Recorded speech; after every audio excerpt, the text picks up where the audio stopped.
So I'm going to have a little bit of a treat. Some KFC.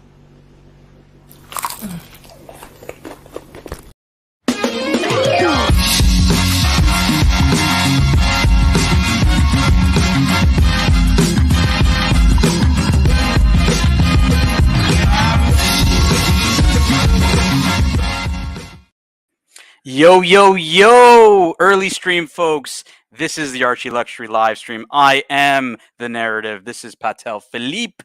And let's get this stream started for you guys a little early. I know that Archie's been going late out at, I think it's around 7:30 here on the East Coast. But yeah, look, you know what? I figured why don't we do a little early stream, little pre-game. Why don't we talk a bit of watches, a bit of drama, whatever you guys want to talk about, whatever the chat wants. I'll say hello to folks that are joining us. We got JJ, who was first. What's up, JJ? We got Once You See It in the chat. We got NATO in the chat. Nice to see you, NATO. We got Neo. Hello, humanity. Neo. What's happening, Neo? And we've got Omar in the chat who's saying, oh my God, is that Archie? Yeah, maybe it is, man. Archie has been taking some guitar lessons potentially from Angelic. So yeah, I think Archie's starting to rock it, ladies and germs. He's starting to rock it. We got Cyrus in the chat. Good to see Cyrus. Big Al's Golden Watches. Mike the Snake's favorite troll. Big Al's Golden Watches. We got Zeppy. Nice to see you, Zeppy. We got PSK31 and Andreas. Well, I think I'm caught up to the chat, guys. Yeah, look, today I was just going to talk about whatever you guys wanted to talk about. Get us started a little early. I know that we haven't been doing a ton of watch talk, so I can probably kick that off on some watch talk if you guys want. Yesterday I had a pretty interesting stream where I was talking to a bunch of collectors, and we were kind of, talking about the story around like Rolex. And, when you first got your first Rolex and you went there and you thought about like, buying that piece and really making that investment or that big purchase, you could call it, at a pivotal point in your life. And then after that point, right, like I think for myself, when I got my first Rolex, obviously that's what starts the bug, I think, in the luxury watch collecting space. And for me, I was looking at watches of the Trinity. Obviously, when you do a bit of research, people tell you Rolex isn't, the end all be all, right, of watch collecting. And then, people start looking at brands like Vacheron and AP and Patek Philippe. Lange wasn't as big of a brand or as popular, I would say, when I was starting my collecting and going from that Rolex phase to something else. And the something else doesn't actually have to be high horology, because I think that that's what a lot of people think about. They think about the journey of a collector, and they think about high horology and saying, well, I got to get pieces like these, like dress pieces, because if you look at Patek's catalog and their grand complications, I mean, it's a sea of essentially dress watches, you could say, right? So, people, not everybody has to go that route. And it's funny because you often hear that, right, where people are like, well, I'm at Rolex, I'm at this stage in my collecting, and then, my next stage is high horology. And I kind of ask, like, why? Like, it doesn't have to be high horology. If you don't care for movement finishing, if you don't care for, a different level of craftsmanship, right? Like, to me, it's just, it doesn't have to go that way. But often collectors do that, right? And myself included, where, you look for pieces, past Rolex, and, sometimes you go upstream, sometimes you go lateral, and or potentially downstream. But oftentimes people look upstream, they look at the Trinity and they say, hey, now that I've kind of gotten my Rolex fix and I'm really into watch collecting, I may want to venture into other brands. And, some of these brands can be a little alien to folks as they see watches, right? As they see, what's popular out there with sports pieces, between, the Nautilus, the Aquanaut, and, the Overseas and Vacheron, the Royal Oak at AP. Among very few in the high horology brands, there's not a lot of sports, you could say. It's mainly watches on a strap. Like, every year when Watches and Wonders happens, or previously with Baselworld and SIHH, was, the center, if you think of any watch that's the most interesting watch of the show, often they're watches on leather straps. And so, yeah, I mean, there are folks that are interested in going upstream. And I'll kind of tell you my story. So, I get Rolex, and, I'm super, super pumped, right? Like, I get my Rolex, and it was a Datejust 16030. So that is a Datejust that has a, not a fluted bezel, but an engine turn bezel. And, I love that. A silver dial, just super plain. I think I'll pull one up here for you guys to see what I mean, of Tan's first Rolex Datejust. And let me kind of give you an idea. It's a 36 mil, and I will pull this up here. Photo for you guys. Give me a second. Just something super simple, right? Like nothing fancy, nothing crazy. Just a simple Datejust 16030. And I when I thought about, and this is what really got me, with the bug, right? Like I really, I started going on Rolex forums and, started, going to meets and everything else. And, I started to obviously explore like what else is out there. And, to me, I thought I was at a level with Rolex that I didn't want to look, kind of downstream to other brands like Longines or Tissot or anything, or even Oris, right? I never really got into the entry Swiss luxury level of collecting. I basically went from kind of like Seiko's to a basic, you can see here on the screen, a Datejust. And then from there, I look upstream, right? Like what else is out there? What's better than Rolex when you get told that Rolex is not, the end all be all? And Patek Philippe came up, AP came up. I actually bought an AP before I bought a Patek, for those that don't know. And I did go to Geneva wearing that AP. And I remember, kind of looking around Geneva. I mean, AP is not in Geneva, right? They're from Le Brassus, which is in the Vallée du Joux, which is not in the Canton de Genève. And yeah, like it was all Patek Philippe Rolex, Patek Philippe Rolex. And I ended up getting a ticket to go to the Patek Museum, and just absolutely blown. I spent hours, in that museum, and just explored the brand, explored the history, really fell in love with the story, right? And for me, collecting has always been about the story.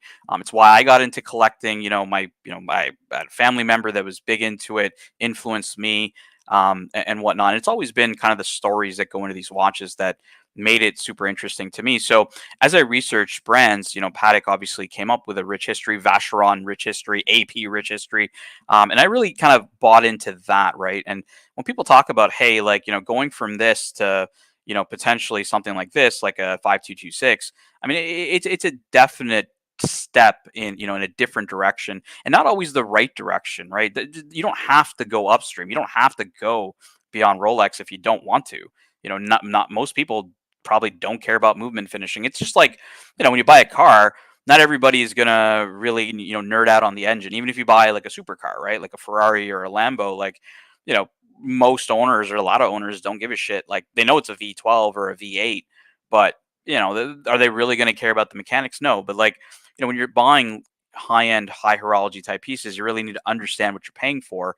And what I tried to do, from actually looking at these kinds of pieces, has been why are these pieces worth so much money? Like a lot of folks are like, well, why the heck am I going to spend 70, 80, $1,000 on a dress watch, right? And fair point, because to everybody, or to normal, I guess, collectors, or the majority of collectors out there, it's not it's not really, you know, comparing like Rolex to dress watches, right? Like it's a huge step, and that's why you see folks kind of gravitating towards Aquanauts and Nautiluses, and even then, right? Like I think a lot of people, in my opinion, are I think they're just settling.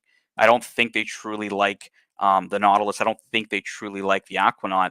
But the Datejust, a simple Datejust, and what? Maybe I'll go to Rolex's website, because this to me, is probably the most, in watch YouTube, we rarely talk about the Datejust these days. We always talk about the Steel Sports, and often we talk about the Day-Date, but when it goes into like the Datejust itself, like that watch is very, we don't really, I don't see a lot of talk about this watch on YouTube these days. And to me, like, if I was really thinking about this on my drive home today, what is a more versatile watch than the Datejust, right? A watch that can truly do, both, dress as well as sport extremely well. Like, just look like it's at home in any scenario. And I really I really kind of failed to come up with a lot better examples than the Datejust. And look, I know in these days, this day and age, the Datejust is a bit plain, right? It's the cheaper model. People tend to go to the Day-Date because of the gold and the status.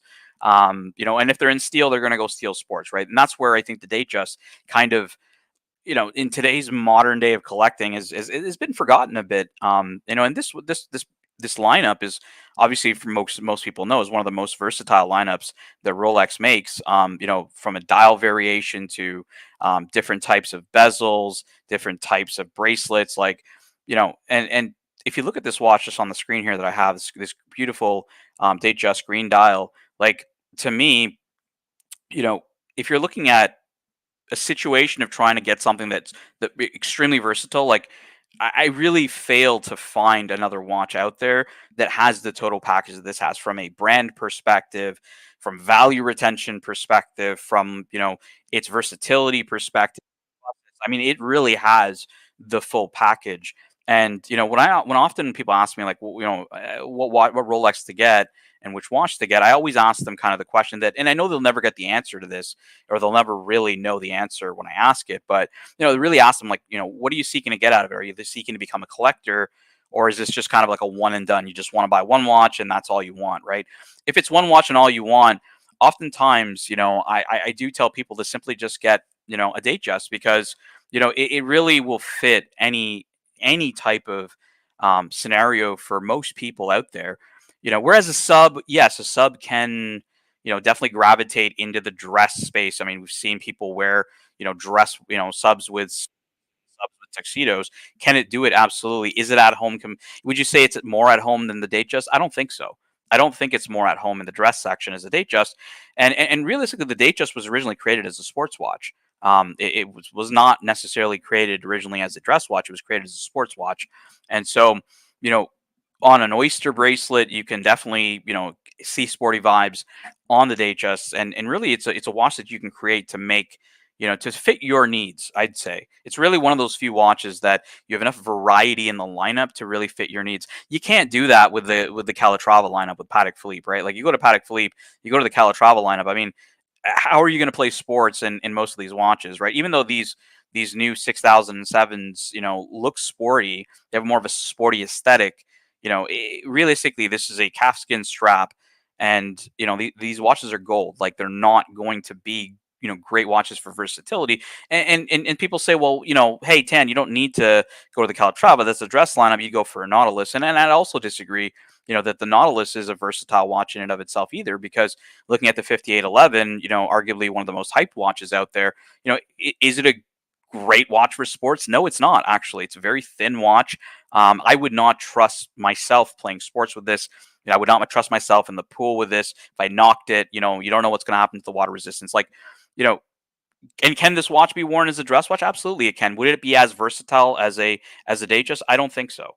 And really, when you look at the Patek brand, sometimes I just fail to see a true a true watch that has the versatility that a simple Datejust provides. And for me, this is why I wanted to talk about this topic on the Datejust, because it's just something we don't talk about on YouTube anymore. Like Archie used to pitch the Datejust all day long as probably one of the greatest, and it's still I think you would still say it's one of the greatest watches of all time.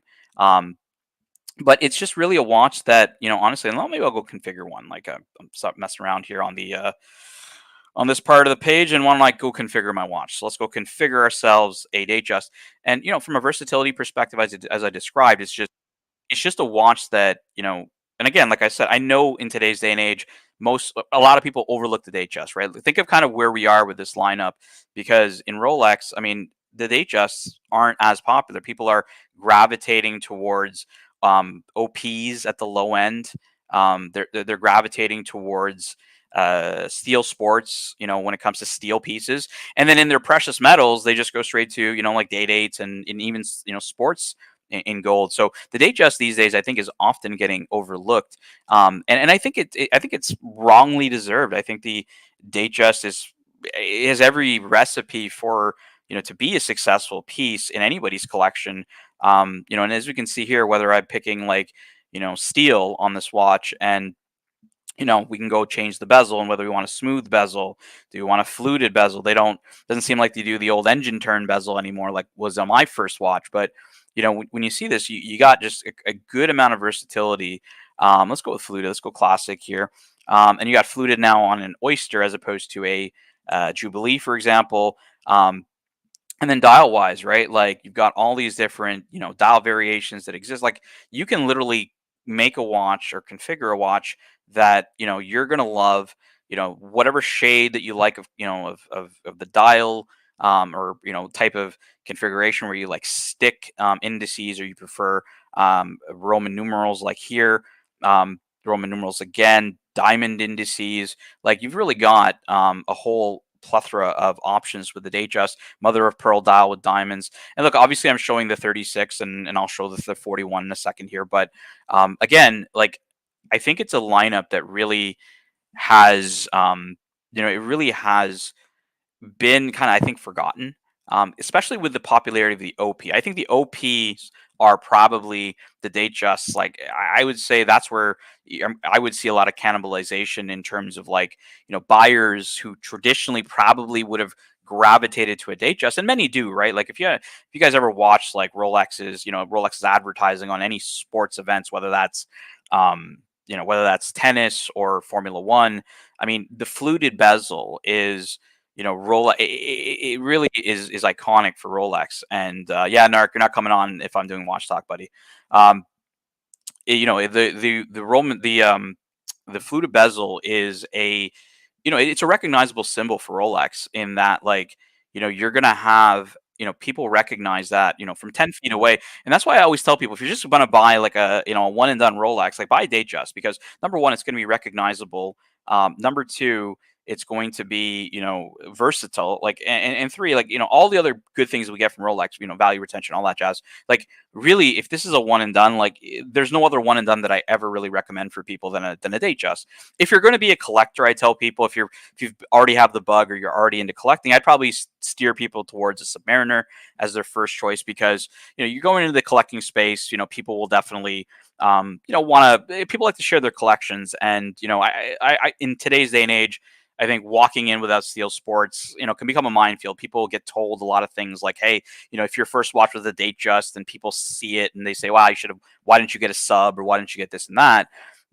People will, may get the wrong idea about the Datejust, because it really is a watch that I think in today's day and age doesn't get the respect that it deserves. And I really do feel that the OP in and of itself has cannibalized, really the Datejust's opportunity for revenue, because people are in love with these, all these different colored dials. And it's not like Rolex hasn't done that in the past, right? Rolex, Stella Day-Date dials, were, were some of the, some of the most well, not popular, but, some of the most iconic, I would say, day dates that, people have, people know. Like, I'll just pull up here, some Stella dial day dates, right? This isn't something new for Rolex. This isn't something that Rolex just did, for example, today, or in recent times. Rolex has been doing this forever. And, for me, to see it go into the OP, I get why they did it, because they obviously wanted to, spruce up their entry level line. But, I think it's really doing a disservice to the Datejust, because people are gravitating to that, and the Datejust, from a popularity perspective, at least in the collecting circles, has really gone down. I've got a very generous super chat here from Muhammad Ali. Thank you so much, Muhammad Ali, personal friend of mine. 100 British pounds. 10 is the man. We are very lucky to have him. Datejust 36 is one hell of a watch. Also, congrats to Dodger on his awesome pickup today. Yeah, I didn't hear what Dodger actually got. I've been super busy. I haven't done locks reports or anything. I thought, I'll just do some watch talk with you guys before Archie hops on, before he decides to zone out on everybody. But yeah, I thought I'd just go ahead and start a show and see how it goes. But I appreciate you, Muhammad Ali. Thank you so much for this super generous super chat. Yeah, like on the topic of the Datejust, Muhammad, like for me, just when I look at this, this brand, and I look at all of what's in Rolex, like this to me, when I think Rolex, I think a lot of people think Rolex, and they think, to them in their mind, it's like, I think for Higgins, it's the GMT Master. That's the one he's always loved. To others, it's the Submariner, right? When you think Rolex, you think Submariner. When I think Rolex, I think Datejust. That's just the era I came from and how I entered collecting. And my first watch was a Datejust. My first watch I bought in an AD, I was between a Datejust 2 and a sub, and I bought the Datejust 2 at the time. Well, it wasn't for myself. I bought it for a family member. But yeah, like I just, again, I kind of in my mind was thinking, like, would this family member want a sub? And it's cool, but I think that family member would probably be, probably do a lot better with, with a Datejust in that in and of itself. So, Neo says Datejust is the most iconic Rolex, proving wrong. Yeah, honestly, Neo, this is a super contentious point with Archie because this is something Archie used to say in the past, right? He used to be a big proponent of the Datejust. He used to be a big fan of it, um, a guy who used to push the agenda of the Datejust a lot back in the day. And today, if you mention the Datejust, it's kind of like you're talking about chopped liver, right? Like it's kind of like the redheaded stepchild that you're talking about. But it is, and to my opinion, I would agree, it is. I don't know if it's the most iconic. I mean, I think it's competing definitely with the sub, but it could definitely be the most iconic Rolex out there. And I think that's, when we talk about most iconic, right? Like there's so many. There's pieces that come to mind about icons like in Rolex, and it is extremely hard to choose icons in the Rolex lineup between the Datejust, the Submariner, the GMT Master, and the Day-Date. Like people will argue that the Day-Date in and of itself is potentially the greatest or most ultimate Rolex of all time, right? Like you've got probably a watch that's been extremely popularized by so much so many figures in pop culture, and as well as politicians and titans of industry. I mean, like it doesn't get better than the Day-Date. Like point I'll just stop there. It doesn't get better than the Day-Date. And personally, I've never even owned a Day-Date. I've never really been about the Day-Date. I really started to get an appreciation from the Day-Date after meeting Saad, and listening to him, and really also learning on my own, also going about like researching Day-Dates and what would I be looking for in this kind of a watch. And honestly, like I got to try on JJ's Day-Date last summer. I believe it's very similar to one I actually have on the screen. Beautiful, beautiful yellow gold Day-Date. And I think it's on a white dot with Romans. And just like amazing, amazing piece, and felt awesome on the wrist, a lot of heft, like just really a class piece. But I always thought, like, for me, if I'm going to buy a Day-Date, I want something a little different than what's available today. And look, the silver dial. Sorry, JJ, silver dial. For me, like, I would be looking for something a bit off the beaten path. I'm a bit weird like that. I've kind of waited this long to buy a Day-Date and or to search for a Day-Date. So I thought, you know what, I may want to seek something a bit more, just a bit more unique, right? Like I wanted to I wanted to kind of look at like stone dials myself, because for me stone dials have always been super interesting in the Day-Dates, because they, obviously they were considered a novelty at the time. They still make them. I still think that they're still around, but they're just not as prevalent. The Eisenkeisel, I think, is one of them that's still made. I still think they make lapis. I still think they make malachite. I'm going to go through a number of the stone dials here from the past and kind of get your guys' take on what you guys like. We got Frank V here, $5. Rolex/Patek Vintage Collection versus Omega Vintage Collection. Gold plated DeVilles, who ended up broke.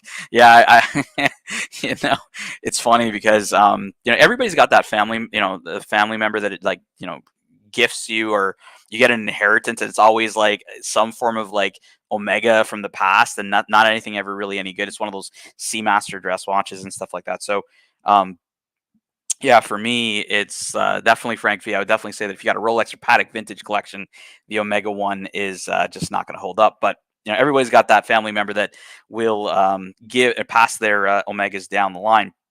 So stone dials. This is where Saad materialized. I actually spoke to Saad, by the way, Eric L. I had a chance to speak to him. Yeah, I think it was yesterday. And yeah, he said, he wishes everybody well. He's super busy. Obviously he's keeping up with the Archieverse. I've been sending him the locks reports, so he knows what's happening. He'll be back in due time, but we do definitely miss the general himself. We got $10 from Happy Meal with a wrench. Happy Meal channel member, $10. In the spirit of Watch Talk, please play Hingis video meeting old friends. Under 3 minutes. Yeah, I know where that is. Dodger unveiling his new watch. Spring rolls on their way to Canada. Ciao. All right, let me find that clip. I believe that was on Elite Horology. I literally had a few minutes to check it out, but I didn't actually see it. What's going on, Mikey? How you doing? Hey, Hey, man, doing good.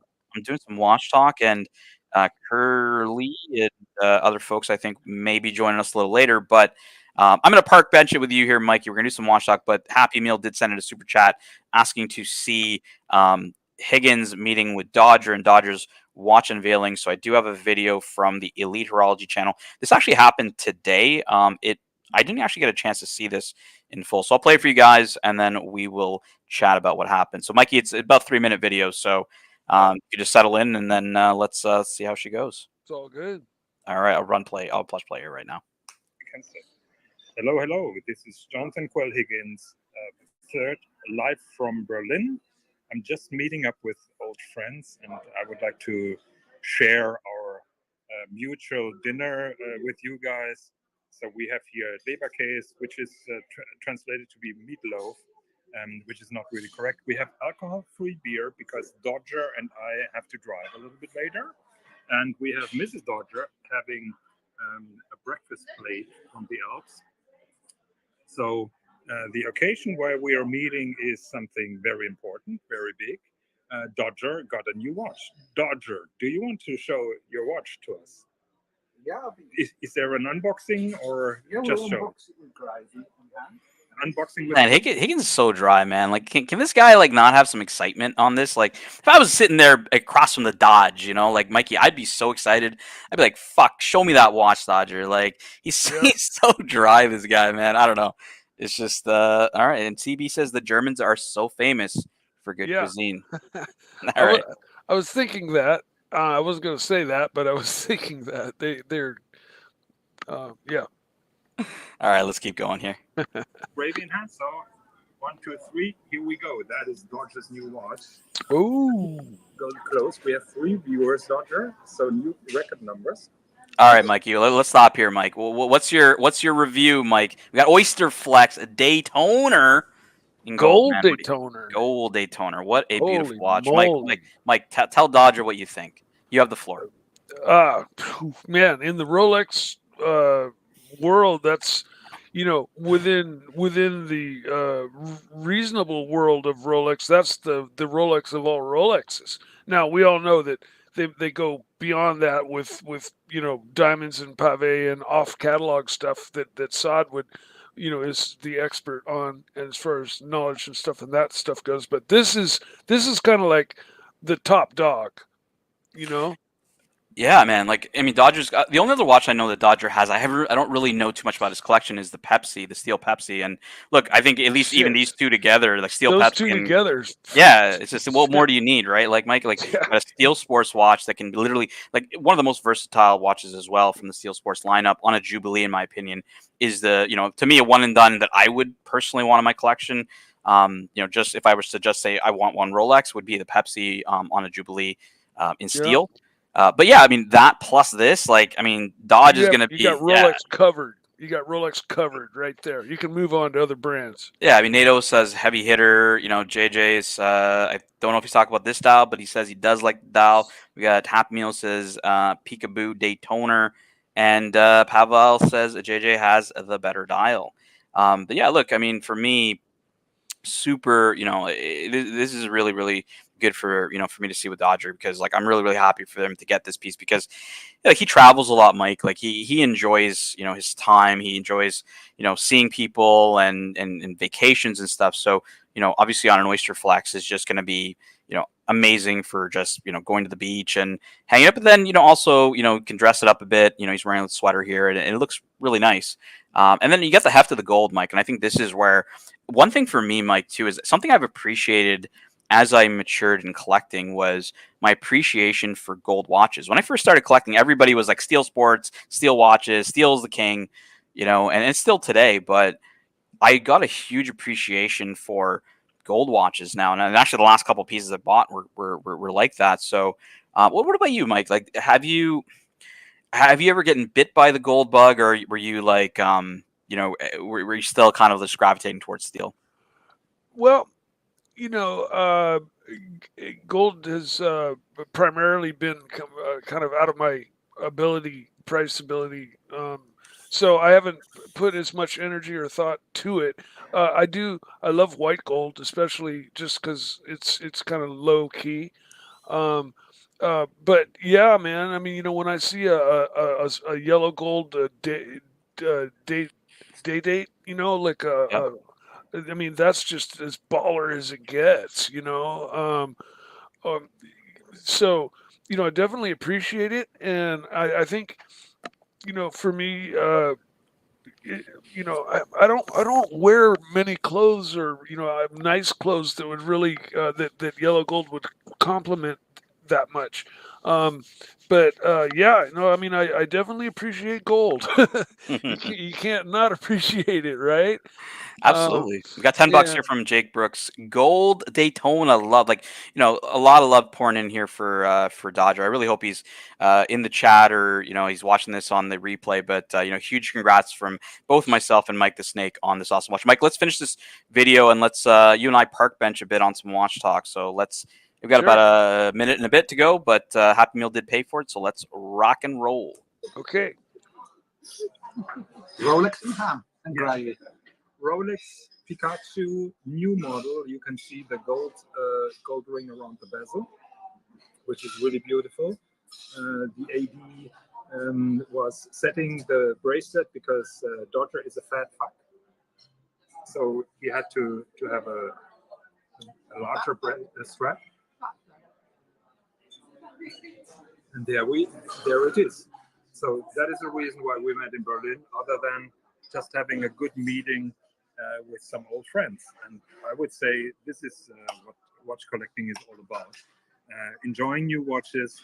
And I'll tell you something about Higgins, right? He's like a one drink only type of guy. So that drink he's drinking is probably his only drink for the day. He won't have more than one. So he's I could see that the glass looks empty, and I'm like, this guy's probably nursed that for about 4 hours. So just a bit of behind the scenes for those that haven't met him before. and meeting up with new friends. So just by the way, that you see Fuck, look at this shitter here, Mike. Let me just fucking rewind this here. new watches and meeting up with new friends. So Like, look at this Lange shitter here, Mike. Like, what do you think of this Richard Lange Pour le Mérite Tourbillon Fusée and Chain, which is less accurate than the Hulk I have on my wrist? Wow. Wow. Mike, like, he spent 200,000 euros, and the purpose of this watch is chronometric accuracy. It's got a fucking tourbillon in it and a fusée and chain mechanism to ensure constant force. It ensures a better distribution of the torque curve, essentially, and to the mainspring. So it'll ensure more accurate timing, and more obviously with the tourbillon, as well as more accurate timing over time to fusée and chain. So it should be a more accurate piece all around. But what we have learned, Mike the Snake, is my Hulk from 2014 is more accurate than Higgins's Yep. 200,000 euro tourbillon fusée and chain. So that's my dig at Jonathan Quill Higgins here right now. This Moonwatch here loses maybe 2 seconds a week. There you go. Even that's definitely more accurate than this $200,000 shitter. So let's But mechanical watches I've never looked at for their accuracy. But that's just a sec. JJ reminds me of a Glasuta. Yeah, honestly, it reminds me of like one of those cheap ass like not the good German stuff, like the really bad. Because there's some really bad like I bring up like Bruno Sonne or something like that. I always bring that up with Higgins, and it's like kind of like a shitter brand.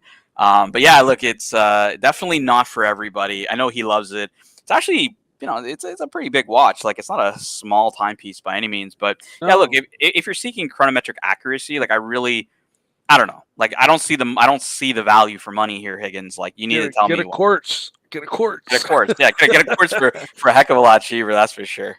Yeah. just by the way, Hey, as Tan. you see, it's me. It's my luck. What's up, Mikey? I hate to interrupt, but I've got to go. My mother's just had a radiation treatment done, and I've got to go pick her up.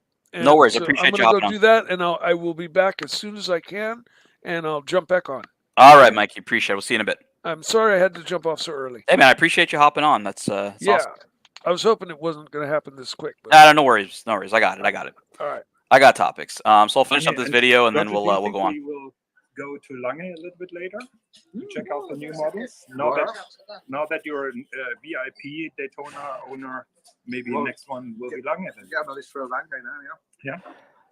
Okay. So, but our food is getting cold. So I'm going to leave you guys. Thank you very much for joining in. Dodger and I we will have a longer review and discussion about his new watch. By the way, that is his new watch. No scratches at all at the moment.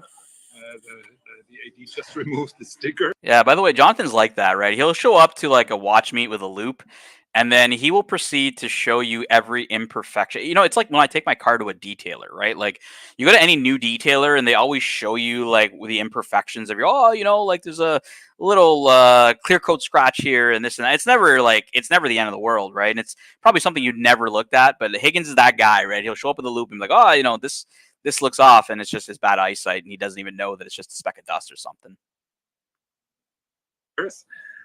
Yeah, so thank you very much for joining us. We are having dinner, and yeah, hope to see you on the next one. Thank you very much. All right, so that was Jonathan Quill Higgins' video meeting Dodger. Obviously, huge congrats to Dodger on his new gold Daytona on Oyster Flex. We got Mike the Snake. I don't think it's the real Mike the Snake. This seems like one of your fans from 299 Australian. Mike the Snake says that's an AI generated Mike. I'm sorry, Arch. Tim Mike. All right, Mike the Snake, thank you so much. So we were talking on the topics of stone dials. So I actually have a collection of literally pretty much every stone dial, or majority of stone dials produced on the date. So this here is the Ammonite dial.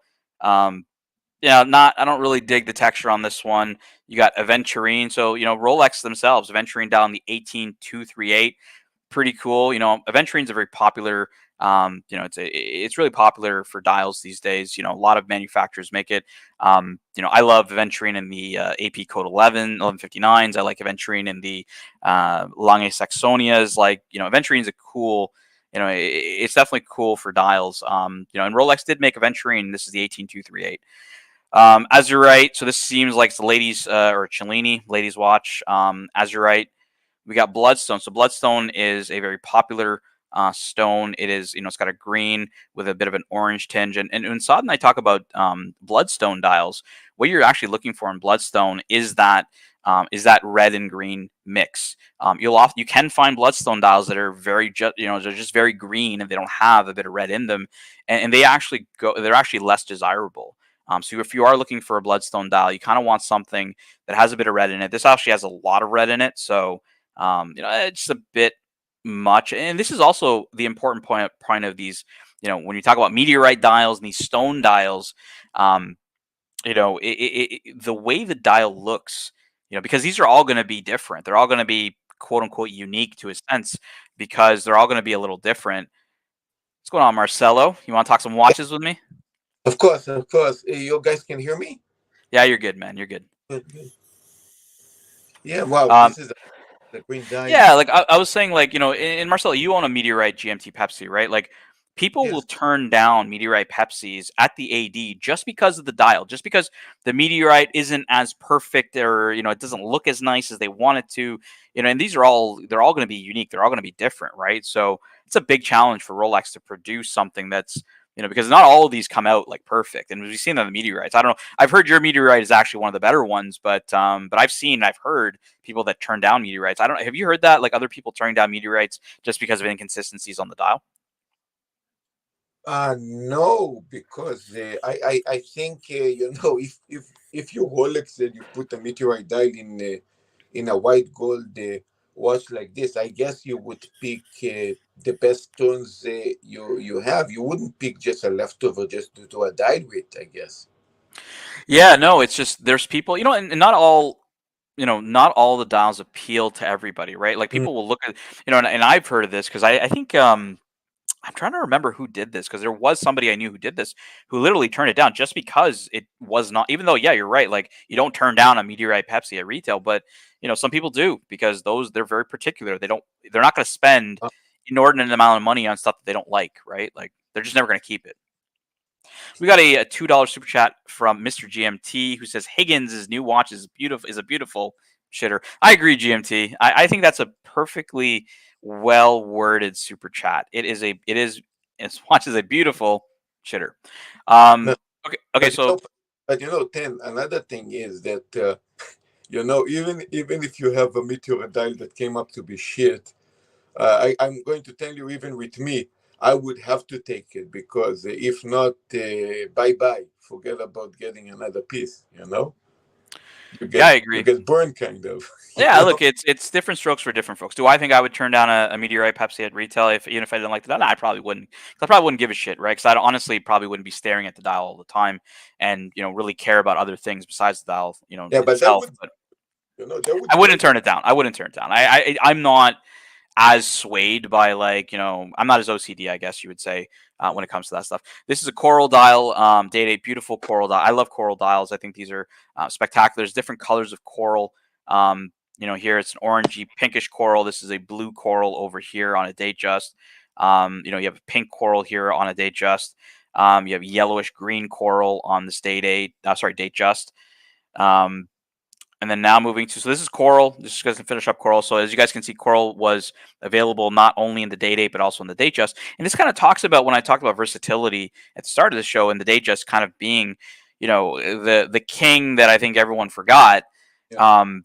The Date Just had a lot of variety and a lot of spice when it comes to choices that are exotic, that are not just your plain Jane. Like I bought my first watch was a plain silver dial, steel Datejust with an engine turned bezel, right? Like, But Coral is pretty cool. What's up? don't forget, this is a solid gold Datejust. This is something that they don't make this no more. I think they used to do a bit lately, but only on the ladder strap. They actually did some of solid gold. I saw that in Japan, solid gold Datejust, but Okay, cool. they stopped doing it. We got Poway in the chat. Nice to see Poway says pink dials, Sutan. Absolutely, man. I don't mind a pink dial. So this is ferrite. So ferrite's a pretty cool. It's kind of got like grayish tones. It's got dark tones. You can see here. I think it's on bark because you can see I think bark finish on the bracelet as well. It's an 18248 because obviously designating is the bark. But yeah, look, ferrite I think is a pretty cool stone dial. Now, this is called the Jurassic Park. This is a fossil dial, Marcelo. So an actual fossil of, whatever animal it was, No or way. creature it was. This is like the dinosaur dial, right? The Jurassic Park dial. And what's interesting about these is, is really like what happens if you send it to Rolex and they fuck it up. Like, how the hell are you ever gonna fix it, right? Like, it's a fossil. And I don't think they make these anymore. So, this is I think my biggest worry. Like I got this whole like interest in going really like spicy and different with a date 8. Just being like maybe stone dial, just something you don't see all every day, right? But then what worries me is like posterity is I waited this long to get a date 8. I'm probably gonna want something special. I probably won't get rid of it. And so if I buy like one of these and it's like some special stone that like and Saad and I've talked about this. He said these are very brittle. He's like a watchmaker can easily damage these dials, and Yeah. and you're done. Like you're done.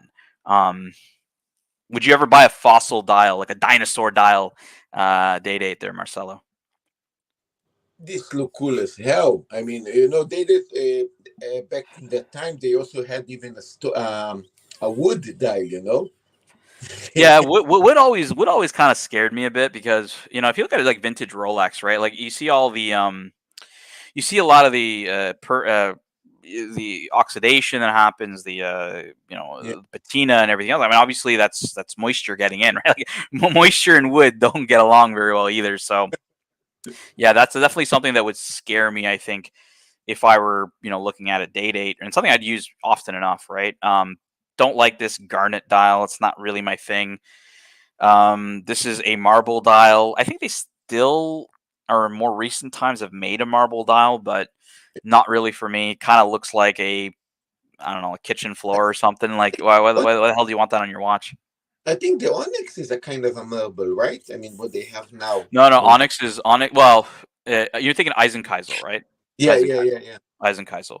And I'll pull up the Eisenkeisel for you guys here for the modern Rolex fans that are just kind of listening in on this vintage talk until Archie arrives. But let's pull up the Eisenkeisel Rolex date 8, and you'll see what Marcelo means by a bit of texture on the dial. I'll share this tab here from But Revolution. Ken, actually, funny that you said, let's say you're getting this and like, screw that. I don't like the texture in this one. You know, Well, like, exactly right. Like it's the same thing. I think it's the real question. Like, if you were offered, like, Poway. There's a funny story about Poway where he was offered the Eye of the Tiger Rolex. I'll pull it up here. I think you know what I'm talking about. The yeah, Eye of the Tiger is the Daytona. I'll pull it up here on the screen.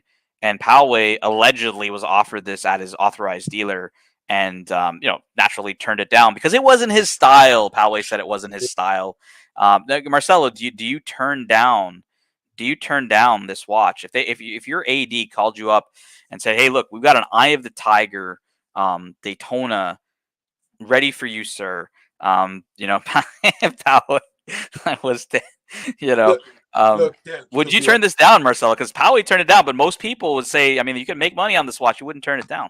Look, to be honest with you, Ten, I mean, so far the Rolex ID that I'm working here is actually nice enough to know that you offer pieces that I want. I mean, but if it would be, like a lot of ADs that you have to take a piece to get another piece, and you would offer me this, it's almost like shit. I have to take it. I don't have a choice. You know, you don't Yeah. try to.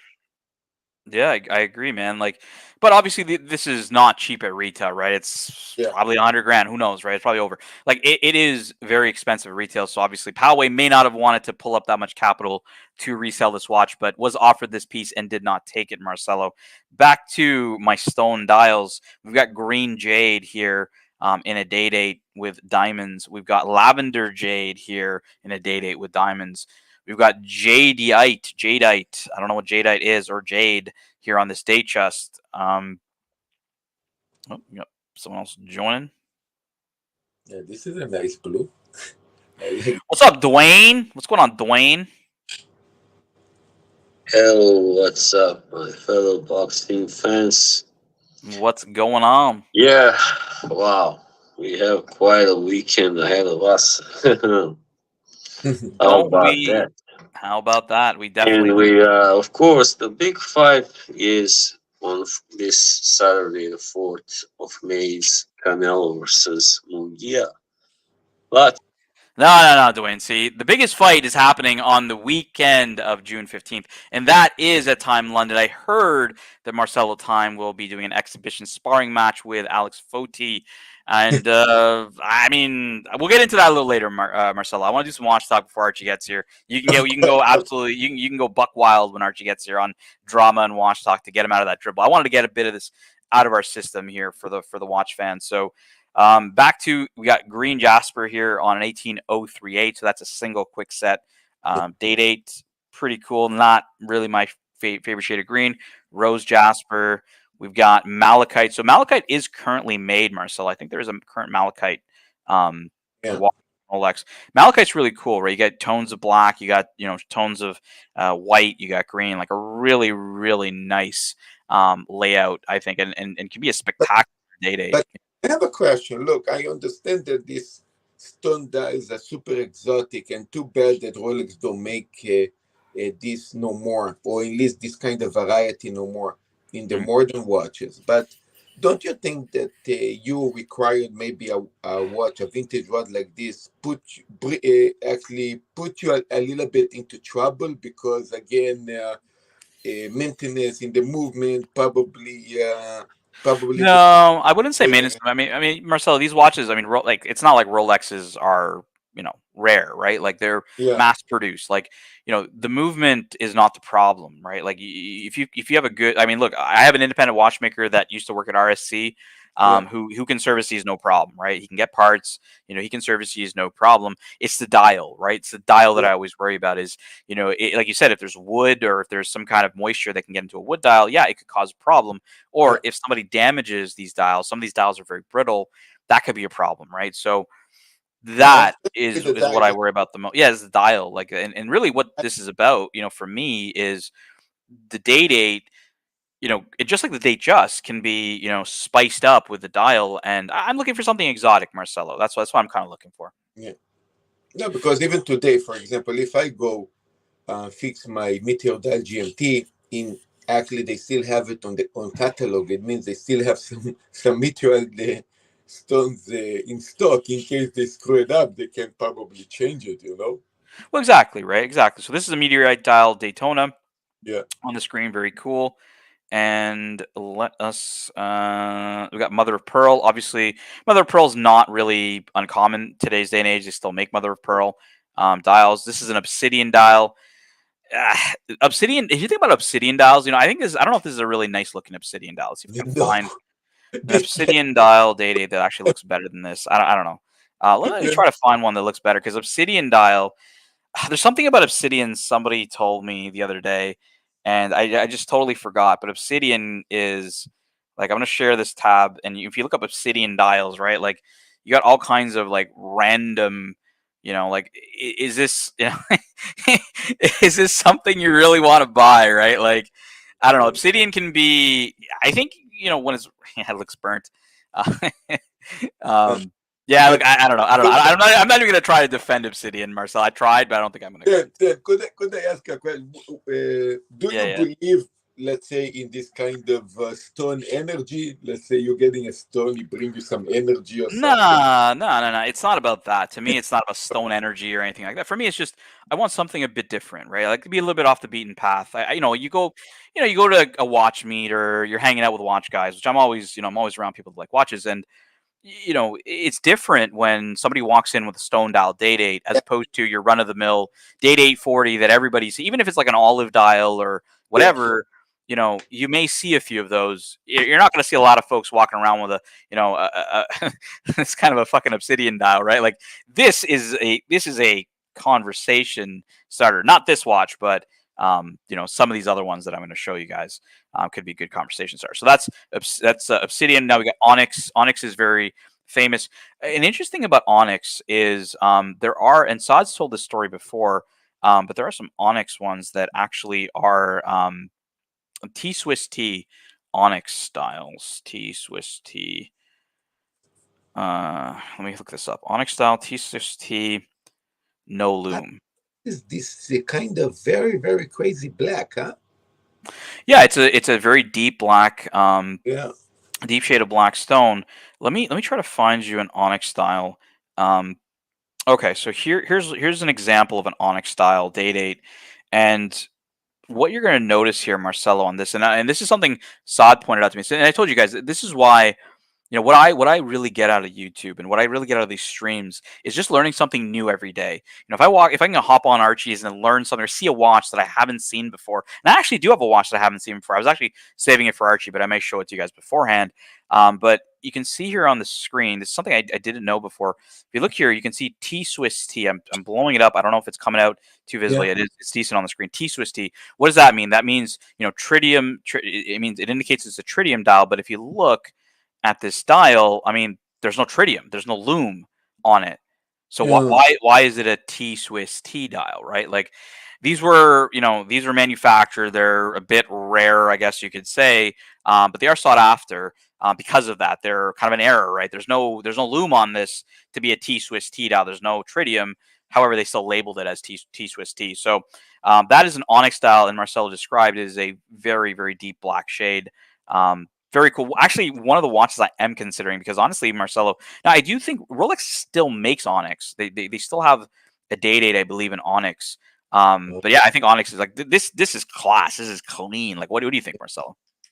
What people don't understand about this is something that I heard, that this black is not just there's something in light that actually is if we live in a digital world, this actually is a true black. Is like is almost like ghosting. You look at it from a distance, it looks like a black hole. He suck the light. This what is unique about this onyx dial. Is nearly 10 from a small distance. You look in the watch, you don't understand. It's like the hands are floating in mid-air inside you're basically carrying a black hole. We got a lot of nice comments from the chat. We got Angelica saying it's 80s clean. Jake Brooke is saying slick as Fike. We got Jimmy says he likes it. Zeppy says it's a stunner. So yeah, maybe this is the one. It seems like this is something I think a lot of But people you like. heard 10. It's like you're carrying a black hole, you know. Yeah, and this is also a good point from Green Man, who says I just can't get with one of these types of dials. They just fall out of fashion too much. And it's a good point, right? Like I think that buying a lot of green dials, watches, I think that may fall out of favor. Do I like green? Sure. Is it my favorite color? No, right? Like, and it doesn't always go with every piece of attire. So I'd say the same rings true for watches like the Hulk, a green dial, AP Royal Oak, some of these weird configurations that may fall out of style, in the future. Similar to, even integrated bracelets, right? The look of the Nautilus, it's a very, it's a very 70s look, right? Is that going to be in fashion in 10 years or even 5 years, right? Are big watches going to be in fashion in 10 years? Or all these 44 millimeter, 42 millimeter, 40 millimeter watches we're buying, are they just going to look massive and stupid in in posterity, right? Like these are all things I think about. And when you think about like the sizes over time too, Marcelo, between 36 and 40, that's been kind of standard, right? So I think Yeah. if you're in that range, 36 to 40, you probably won't go wrong over time. Sometimes small watches may fall out of fashion. Sometimes big watches may fall out of fashion. But I think if you're in that sweet spot range, I think you're going to be just fine. We got Ali Reza joining the stream. What's going on, Ali Reza? What's up, boys? We are talking stone dials, Ali Reza. What do you think? What do you think of stone dial Rolexes and date dates and date justs? I have left my name down for a Yachtmaster 42 white gold Falcon's Eye. Ooh. I like stone dials, the concept of them, and of the achievable brands, let's say. I think Rolex is still what you would consider an achievable brand. They do a good job, although I think we've all heard the horror stories of like, if you get a stone you don't like, that's the stone you got. Like, there's no going back on it. Exactly. That's exactly it. And Saad and I always kind of look at these dials, Alireza, and he'll find deals and he'll be like, yeah, but like Tan, that one, it's a bloodstone dial that's just basically all green. There's no red in it. So nobody's gonna want that because it's not desirable, right? So you're absolutely right. And if you get one that's not desirable, that's the kind of those telling Marcelo, Marcelo's like, I would never turn it down, but then in posterity, you might have the shittier dial, right? Well, I mean, the risk is, and this depends on the ADs you're with, right? You turn them down, the risk is you might not get another allocation, right? Yeah. It's hard to turn down a lot of various things. Yeah, you burn, kind of. But, I mean, I was told, the Falcon's Eye, I was told by my AD, and I really like her, and I trust her. She's never seen me wrong. He said she's seen one other, and it wasn't a good Falcon's Eye. So she's like, I can't guarantee you're going to get a good Falcon's Eye. She had a picture of it on her phone. It was terrible. It was really terrible. So let me try to pull one up here for you guys to see that folks that don't know. This is a nice picture, actually. We've got an Eisenkaiser right beside it. Marcelo and Ali Reza. Between the two, which one are you taking? Wow. Come on, Marcelo. Hot take. Don't think. Which one do you take? Yeah, full stream date. All right, Marcelo's dated. Ali Reza. yeah, the Yachtmaster 42, not that Yachtmaster. I would take. I know. Yeah, I know. I'm just looking at. I was more for the Falcon's Eye than could be anything else. Yeah, no, the Falcon's Eye in this case. I don't. Yeah, I but like. Again, could be that when we see this in real life, this blue Yachtmaster might look stunning, and just this image specifically on the shot look bad. That's why I said don't think you had. Yeah, but the Day Date's a better watch, though, Tan. Like, I want to be clear. I don't consider the Yachtmaster in the same league as the Day Date in terms of like overall. No, I wouldn't say it is. I think just from a personal aesthetic and taste perspective, I actually like the Yachtmaster. I think it looks super clean. That's an awesome dial. You got it on Oyster Flex, like super versatile. Like, man, that's just a perfect package. Do I like the Eisenkaiser? Yeah, I do. Not a big fan of diamond indices and all that jazz. So it kind of turns me off.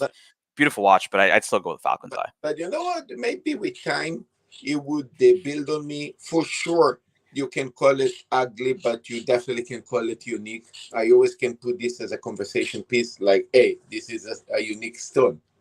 I wanted to not a stone dial here for everybody, but this is one of the watches that Apes actually sent me the other day, and a watch I've never seen before. Okay, so this is a Patek Philippe 5110 world time. This is the world time that Archie had stolen in the robbery. That was the yellow gold world time that he's famous for. Is famous for. This is actually a prototype dial. It was highlighted or featured on Hodinky. I didn't actually see the episode or see the link for where this actually came up, but definitely it's a black dial. I think I can't really tell from the picture. I think the hands are black and gold as well. Like it really is.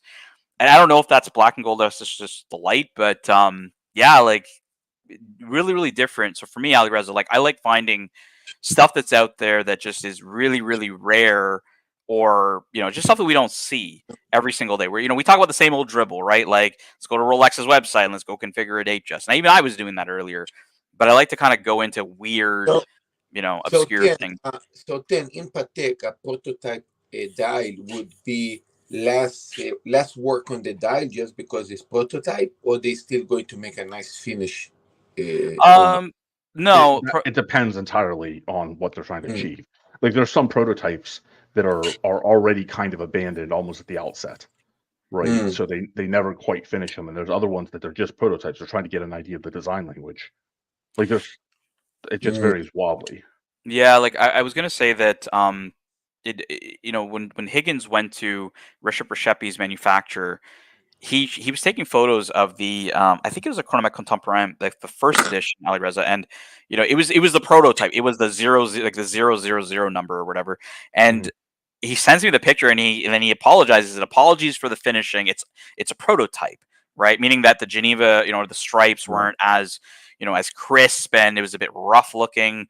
I would say that in this case, it's likely that it was completed. I can't really see. I actually looked at this to see if there's anything weird on the city. It looks like a normal city ring. This is different, obviously. On the dial, it says prototype on it, which is pretty cool. But this is legitimate and this is real. I don't really know how this guy bought it. I haven't seen the story, but it's just cool to see. Hopefully, if you guys don't mind, I wanted to kind of talk about some of the military watches that we were looking into yesterday on the other stream. AliReza, I didn't know that they made a special reconnaissance ceramic Rolex Submariner.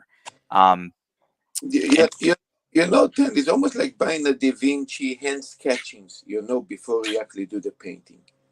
Yeah. Well, yeah, exactly. From a prototype, I'm moving away from prototypes and into kind of like modern. Because when we talk about military Rolex, everybody thinks of the mil sub, and I'll pull up a mil sub here for those that don't know what a mil sub is. What's the reference? The 5517, I think, is the reference from mil sub. Let me pull up a mil sub for you guys. A lot of folks, when they think military watches, the mil sub is the one that comes up, and people think that this is the only military Submariner, or the military watch that Rolex commissioned or gave out or sold or what have you, right? But no, like Rolex still, even in modern times, has made military watches. It may not be issued into actual military use, but this one, for example, is a special reconnaissance piece. And there's multiple special reconnaissance unit regiment watches. Archie at one point did claim that these were not real, that he felt that they were purchased by the military from Rolex, and then they engraved them themselves. Well, no. This photo actually shows the contract that you sign if you are a soldier that gets, that is able to purchase one of these watches, where it says, I have received a special reconnaissance regiment number, and it has a specific number. These are limited of 139 timepieces.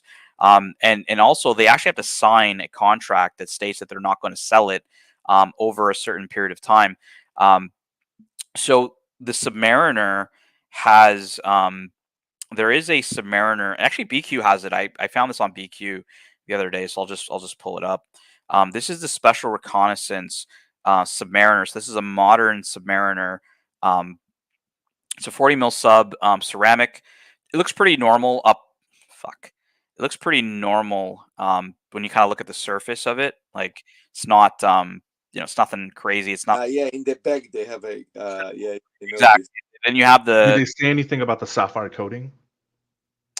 They don't. The bidirectional rotatable bezel and sapphire crystal it doesn't say anything about the sapphire coating. No. I heard something interesting about one of the reasons why certain units actually allowed these to go through procurement, whereas like you can't go through procurement for a Bremont C117. You can buy them with the papers, but you can't go through like procurement for it. Was it Rolex did something with the AR coating to make it a low signature coating for them to actually be able to wear them? Oh, I didn't know that. But yeah, like it just I had no idea that they made just a basic sub, right? I thought like I've seen the Explorers, like they make Explorer 2s that like have I forget one of them's called like the attack helicopter. I have a Sea King actually, a GMT. This is a military GMT for these. This is an attack helicopter regiment. Jock told me, and it says in the back here on the case back, it's engraved saying "Fear God, honor the King." It's the Sea King since 1969, so it's honoring the Sea King regiment that was. I believe these watches were available from. It says Sea King helicopter used by the Ministry of Defense from 69 to 2018. On the case back says "Fear God, honor the King," and yeah, it's just pretty cool, Ali Reza and Mike and Marcelo to see like Rolex continuing to make watches to honor the military. Jock, Okay, I have a, yeah, go ahead. Go ahead. Sorry. you guys know that the back case of the Rolex can be engraved with basically whatever you want, your initials and so on. Right. What Right. somebody managed to engrave something like this? I don't say that what you saw is not legitimate, but it is possible to, let's say, create something, that, let's say, I did it, and then I try to sell it as a super unique, legitimate piece dedicated for XYZ. How you guys can prove it that is not real? Yeah, you know what? It's a good question. And really, like when I think about when I look at that previous page that I had up, Marcelo, there is a contract in it, right? Like some of these actually have contracts where it's like there's whole paperwork and even on their special reconnaissance one on the actual card it says special reconnaissance purchase at the Rolex London boutique. So there is actual documentation. Contrary to what Archie thinks and said, there is actual documentation that can prove it. Now, obviously, if there's no documentation, then yeah, I mean, buyer beware, right? There's anything can be faked, and you're absolutely right; it can be engraved. Um, I would also think, to be honest with you, that for something like this, because again, a brand like Vermont, if a brand like Vermont is willing to authenticate their military watches, not the military line, like the commercial military line, but the actual ones they issue to the F-22 pilots, the C-117 pilots, they're willing to authenticate those for free. oh, Right. cool. So I imagine that Rolex is like, oh, by all means, we will authenticate and produce the paperwork. Speaking of authentic, we have joining us the Pontiff and Hey, how are you? Mr. Hey, sorry. Pluter, hot Mr. take. Pluter, Mr. Pluter, hot. Give I me your hot haven't take. spoken to No, you no, no, in no, no, no. Stop ages. talking. Stop talking. Stop talking. Stop Pluter. talking. Stop talking. Stop talking. Give me your hot take on this watch on the screen. Hot take. You don't know anything about it. What do you think? And it's real. It's not fake. It's not a fake. I love it. I love it. Tell me I about love this it. watch. What is this I like watch? crown guards, man. Crown guards. That's your first hint. Crown- It's crown guards. What watch is Crown this? guards. The other thing that I like is too, it's got Hong Kong instead of Beijing on the dial. Okay. Yeah. It's Showing an its older. age. We can date Yep. it. We can date it a Okay. bit. Yeah, we can date it. Well, let's start dating it, Archie. Which watch is it? Oh man! Now what the fuck is that hand at the 12? What is? Well, maybe it doesn't do anything. That's just nothing. Well, it's pointing to midway, I think, right now, right? That's why they Yeah, just need to be symmetrical, but no, it doesn't mean it's part of the dial. It's the 12 o'clock hour marker, basically. Why does it say prototype? It's a prototype dial. Prototype dial for what? Well, that's what I'm asking. Now you notice this. Look at the hands. It's got the 5. What is it? Is it a 5110 or 5130? It's a 5110. So this Holy is fuck. So this is recently featured in Hodinkee. This is a Patek Philippe 5110 with a black prototype dial, unique configuration with a black dial and black 24-hour ring. You know, this watch obviously has a sportier look, blah, blah, blah, blah, Louis Cartier. But that's what this is, Archie. Pretty cool. I hadn't seen this before. Apes actually sent this along, and Ali Reza, Marcelo, and I were talking about kind of watches you don't see every day. We were talking about modern military Rolexes. I know that you had concerns about the legitimacy of these and if they're real or not, but they actually are. They do come with paperwork that states that they were, purchased by purchased by a soldier or someone who's asked or invited to purchase it, I guess you could say. I'm assuming civilian, maybe civilian military could purchase it as well. I don't know, but yeah, like this is the Sea King. This is a GMT Master Shoot, modern Rolex, something you don't see every day. It's amazing. It's amazing. It's amazing. So the thing is, these would have just been normal watches in the day, but these is going to be worth thousands. If you've got any sort of, well, Archie, our good friend, your sponsor, BQ Watches, actually has a Rolex Submariner Special Reconnaissance Regiment for sale, £39,000 for a I thought that'd be quite cheap, isn't it? That's quite reasonable. What do you think? Would you pay £40,000 for a ceramic 40 mil Submariner? Look, I got to be honest with you. If I had, the thing is this: if I had money, depends how much money you've got. It's all about money. It's how many zeros are on the end there. Look, if you've got a Rolex collection with a military twist, wouldn't this be a crowning piece to have? I mean, look, I think if you're a military, I think if you have a Rolex collection, this would be a crowning piece to have. I mean, just period. Yeah, I mean, this is an incredible piece. A military. It's modern and it's military. I mean, fuck, it doesn't get better than that, does it? Yeah. So you got the little symbol for special reconnaissance right here in the back, and it's numbered as well. So this is the SSR, I think it's called, or SR. Now the question is this alteration. I just want to clarify something. Mm-hmm. This alteration was never done by Rolex. That military division, they just bought watches from their AD and then they commissioned it. Is that correct? Rolex didn't do the work. No, that's actually incorrect. Say what I told you. Yeah. Okay, so Marcelo, I thought Marcelo was banned. What happened? Is he back? No, he's helping us. He's helping us do some watch talk here, Archie. The look on Archie's face, that was fantastic. Yeah, no, it actually has paperwork, Archie. I'm going to show one more watch before we get into some of that paperwork. This is an SAS Explorer 2 Special Air Service. You can see the engraving here on the back. It says "Who Dares Wins," and they also engraved it on the side as well. "Who Dares Wins" here, and obviously, beautiful Explorer 2 black dial. Archie, what do you think of this one? Incredible.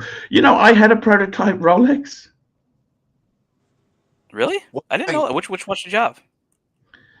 Okay, so I bought this with my partner. I had a business partner at the time. We were buying watches together. Mm-hmm. We're idiots. You know what I mean? You know how the guy who throws the lotto ticket away? That's me, okay? We had a prototype. Listen to this. Prototype Sea Dweller with notes going back into Rolex about problems with the watch. Ooh. That must be worth a pretty penny now. Now, the only problem was, the thing is, we sat down with it and thought, you know what? They've changed every part of it. Like, they changed the entire case from what it was. There weren't many original bits left. This was done by Rolex with letters. And the reality is that watch is probably worth in this vicinity of this sort of, well, probably more. So it was a plastic, let's clarify this, plastic Sea Dweller.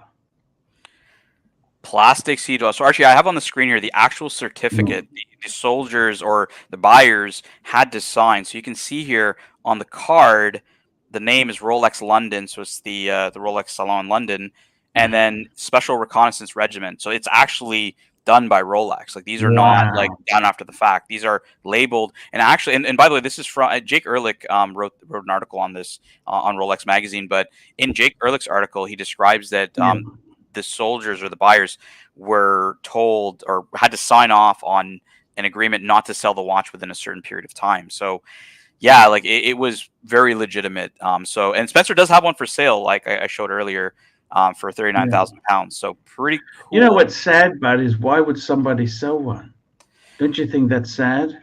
We talked to Mental Jock about this, and he told a sad story around he's seen friends of his in the military that had to sell medals and stuff for money. People go through hard times, right?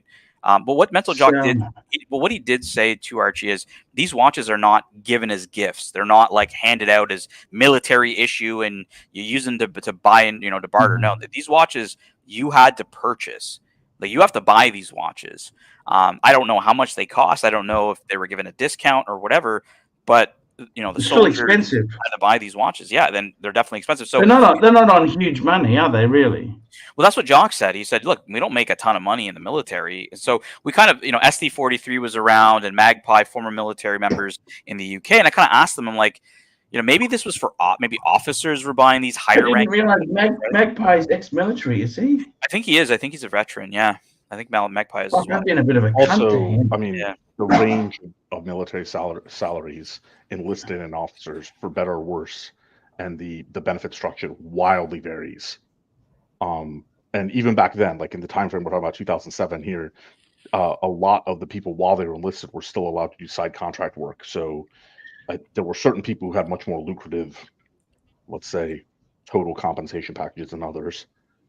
Frank B's right. Yeah, the U.S. There was a period of time where the U.S. had conditions in which soldiers could make a ridiculous amount of money, and that was frowned upon shortly thereafter, including a couple of like arrests and dishonorable discharges. So I can tell you a I few don't know military that stories Mental there. Jock or Magpie had There the are same. the thing is too, I got to tell you, I got a good friend of mine. I'm not going to mention his name because he goes AWOL when I mention his name, but he had a friend. He's a bit of a watch dealer, and he had a friend who got a massive payout. So he went and bought a car for himself. He got a Mercedes A45. Wouldn't have been my first choice, but he got an A45. He got a car, another Mercedes for the wife. He had a couple $100,000. He bought a 41 Datejust, and he bought a sports steel Rolex. Bought so many things, right? In the space of 6 weeks, he'd spent all the money. Now, admittedly, a car's okay. Nothing wrong with buying a car. But his deep-seated problems that got him the payout was also what he spent it all, and he ended up selling pieces he bought to survive. And you don't realize it's like this. Say someone says to you, "I'll give you $1 million." $1 million, that in that Austin Powers movie. $1 million. $1 million. You then spend that. The things that get you the $1 million also make you blow the $1 million. And it's really sad. It's really sad. My dad was a tax accountant for many years, and he had I'm not going to name who he was, but he was third or fourth in charge of the army. Massive salary, right? Like you're talking $250,000 salary. Divorced. His wife was living in wife was living in Queensland with 2 kids at private school. That grammar school you're talking about, Mr. Zeal. The grammar school. Brisbane Grammar, yeah. Home fella. Actually, so he had 2 kids actually at Ipswich Grammar, which is a bit cheaper. He owned a house at one point, but he had to sell it because he was spending more than he was earning. So he sold the house they had and they were renting. And then guess what happens? So he's on big money. He's got a BMW 3 Series on lease for the wife. Actually, that was his car. He's living in Canberra. That's the capital, the parliamentary capital of Australia. He's got a new lady on the side, as you do. He's a bit of a drinker, goes to restaurants a lot. Guess what? After taxes and everything like that, there's hardly anything left. It's like lottery winners, man.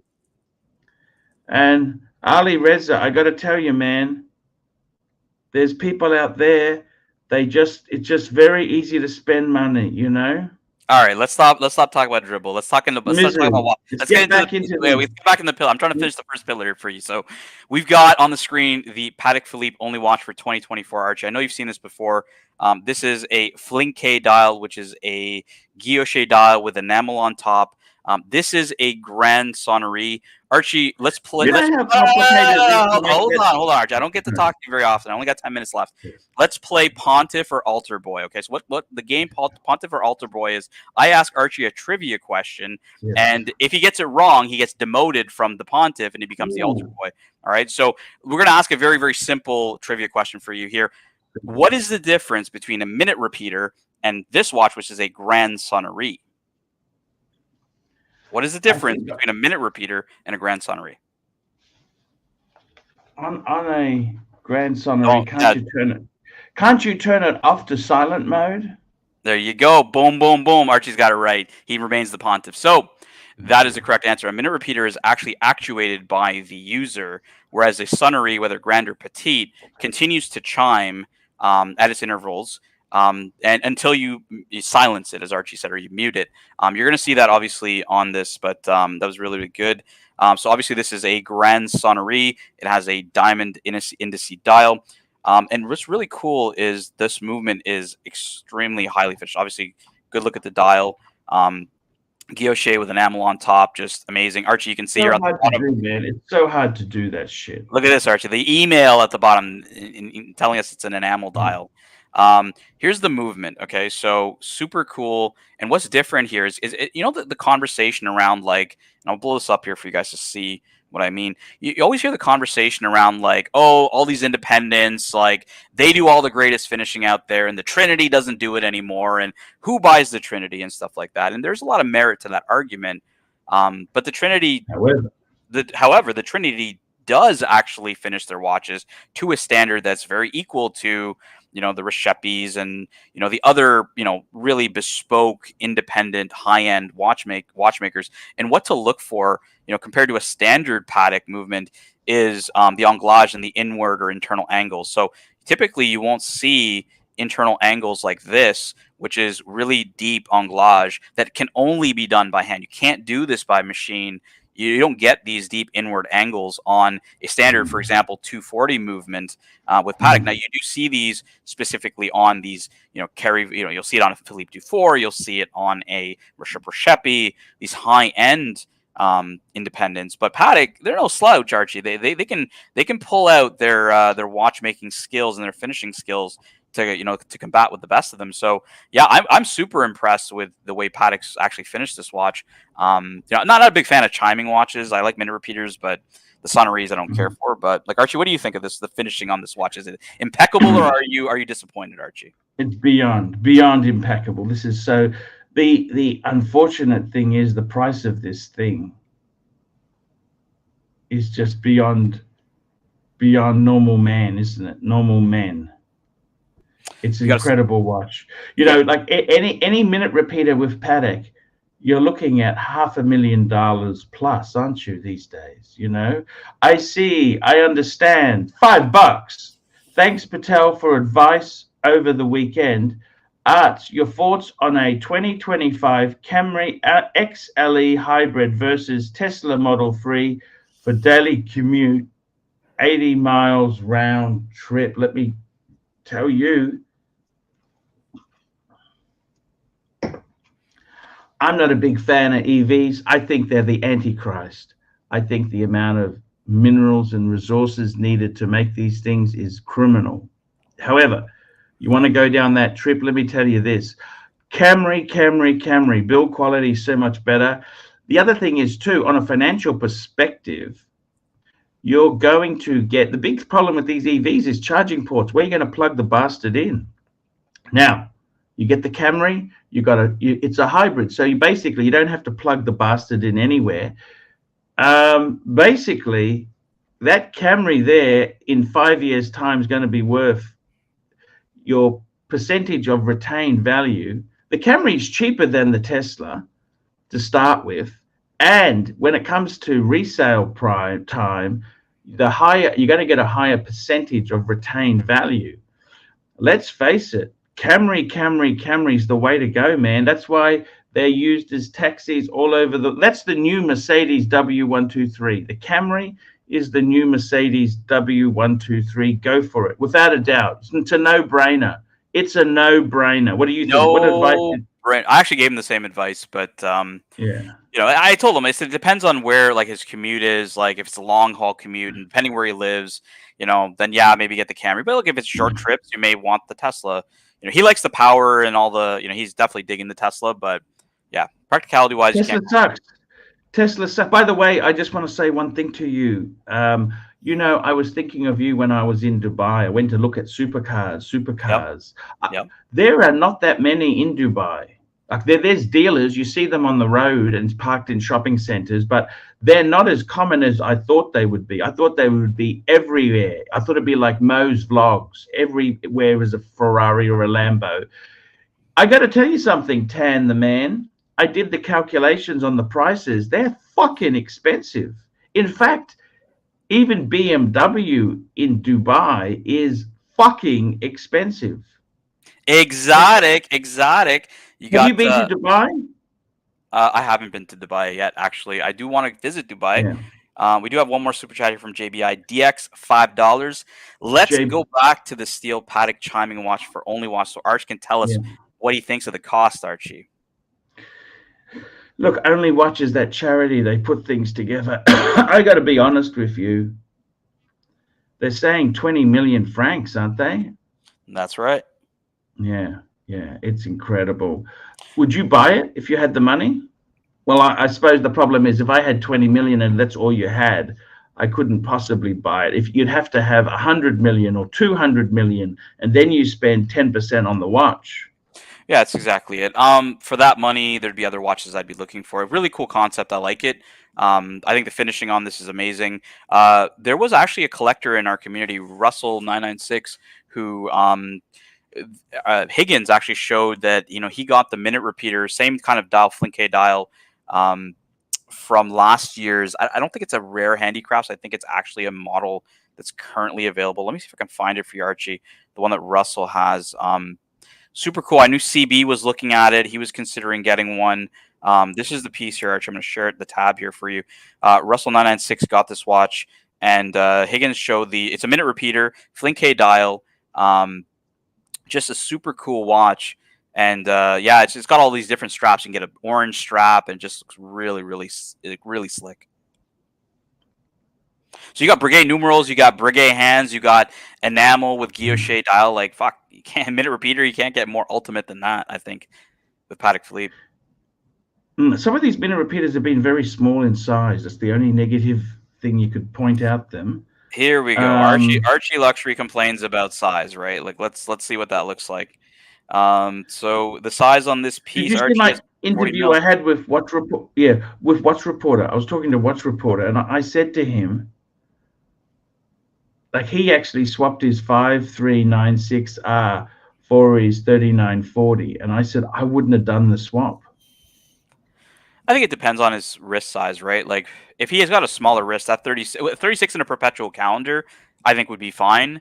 If he's got a larger wrist like yours and you're just kind of compensating or you're stretching to get a perpetual calendar and it looks stupid on you, then no, don't do it, right?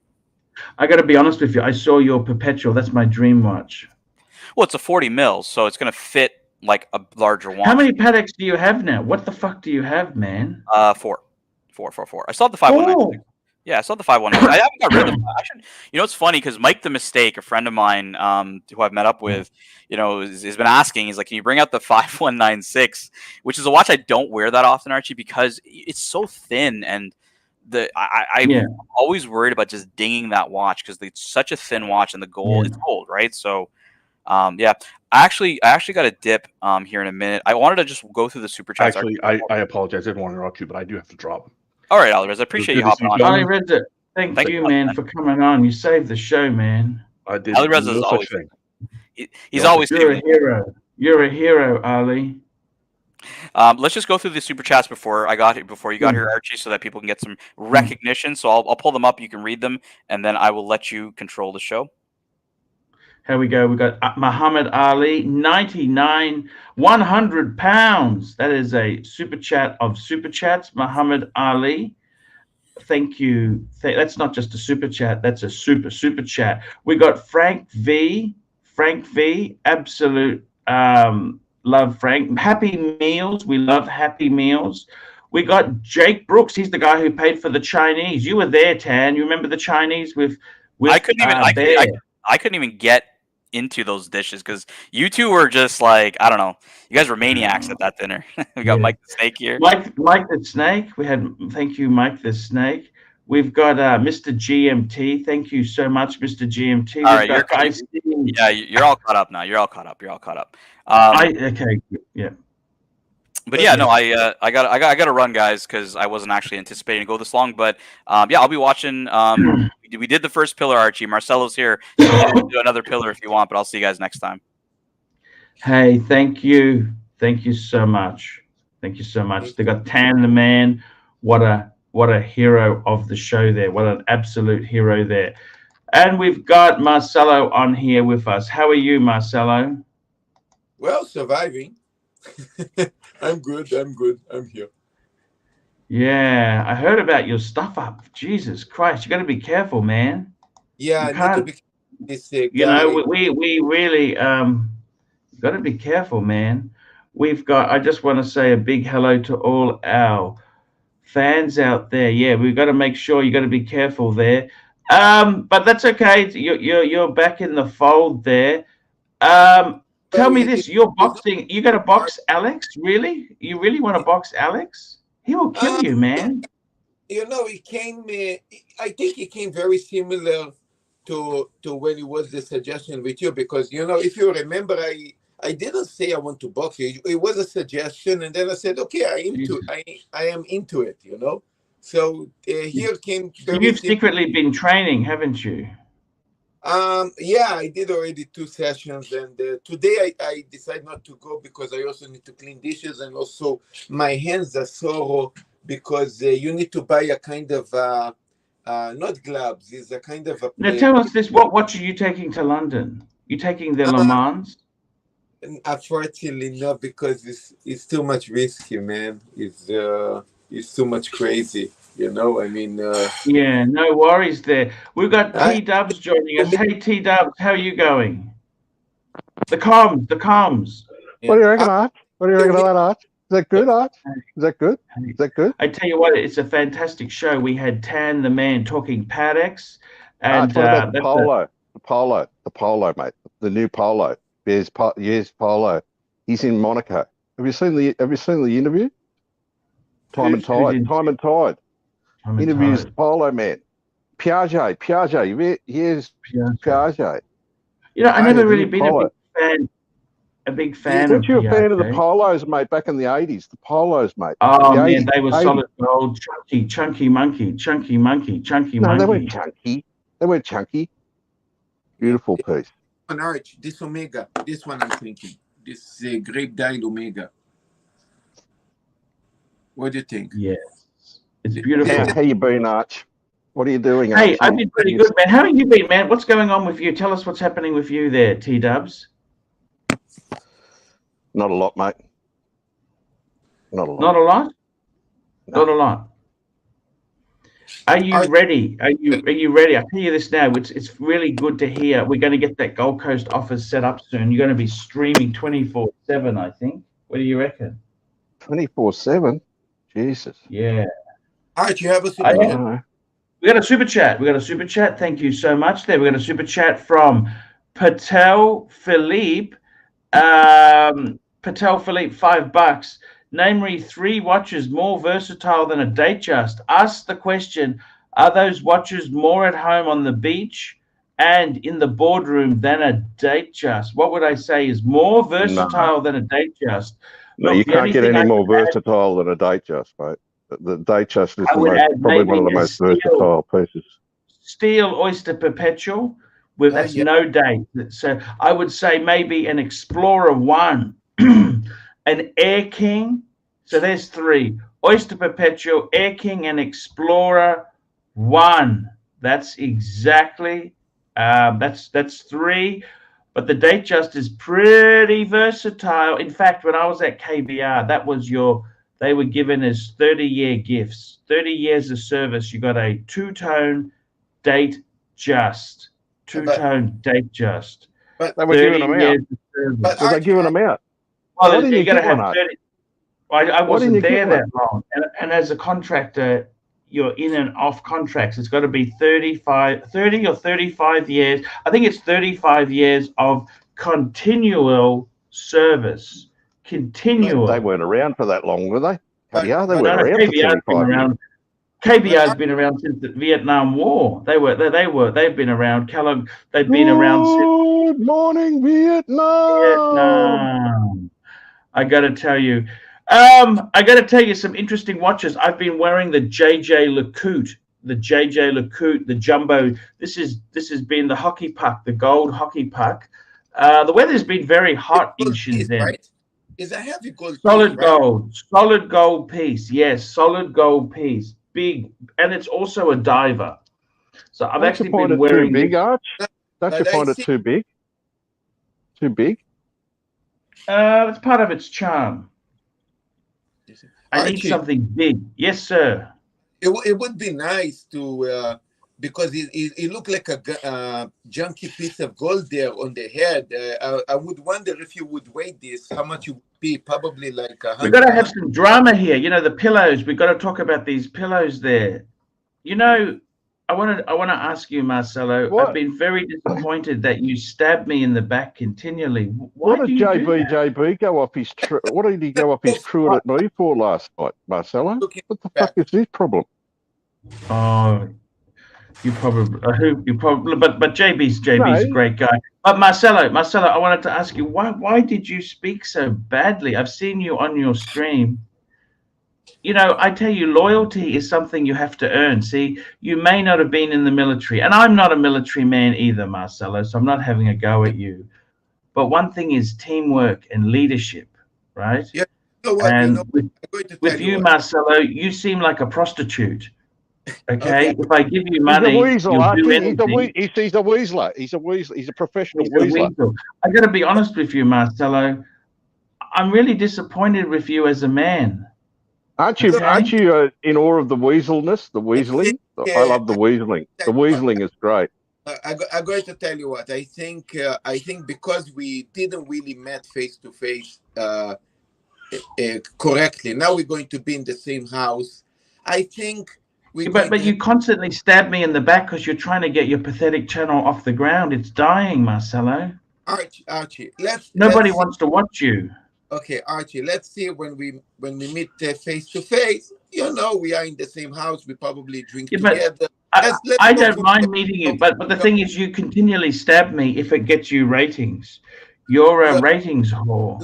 Look, Archie. There's no now, loyalty with you, is there? Unfortunately- Seriously, is there any loyalty with you? Yes. Unfortunately, we have 46 days ahead. So Yeah, but if someone offers you money to be a cunt, you would gladly take the money, don't you? I didn't understand. Don't and you not? Yes or no? I'm asking you.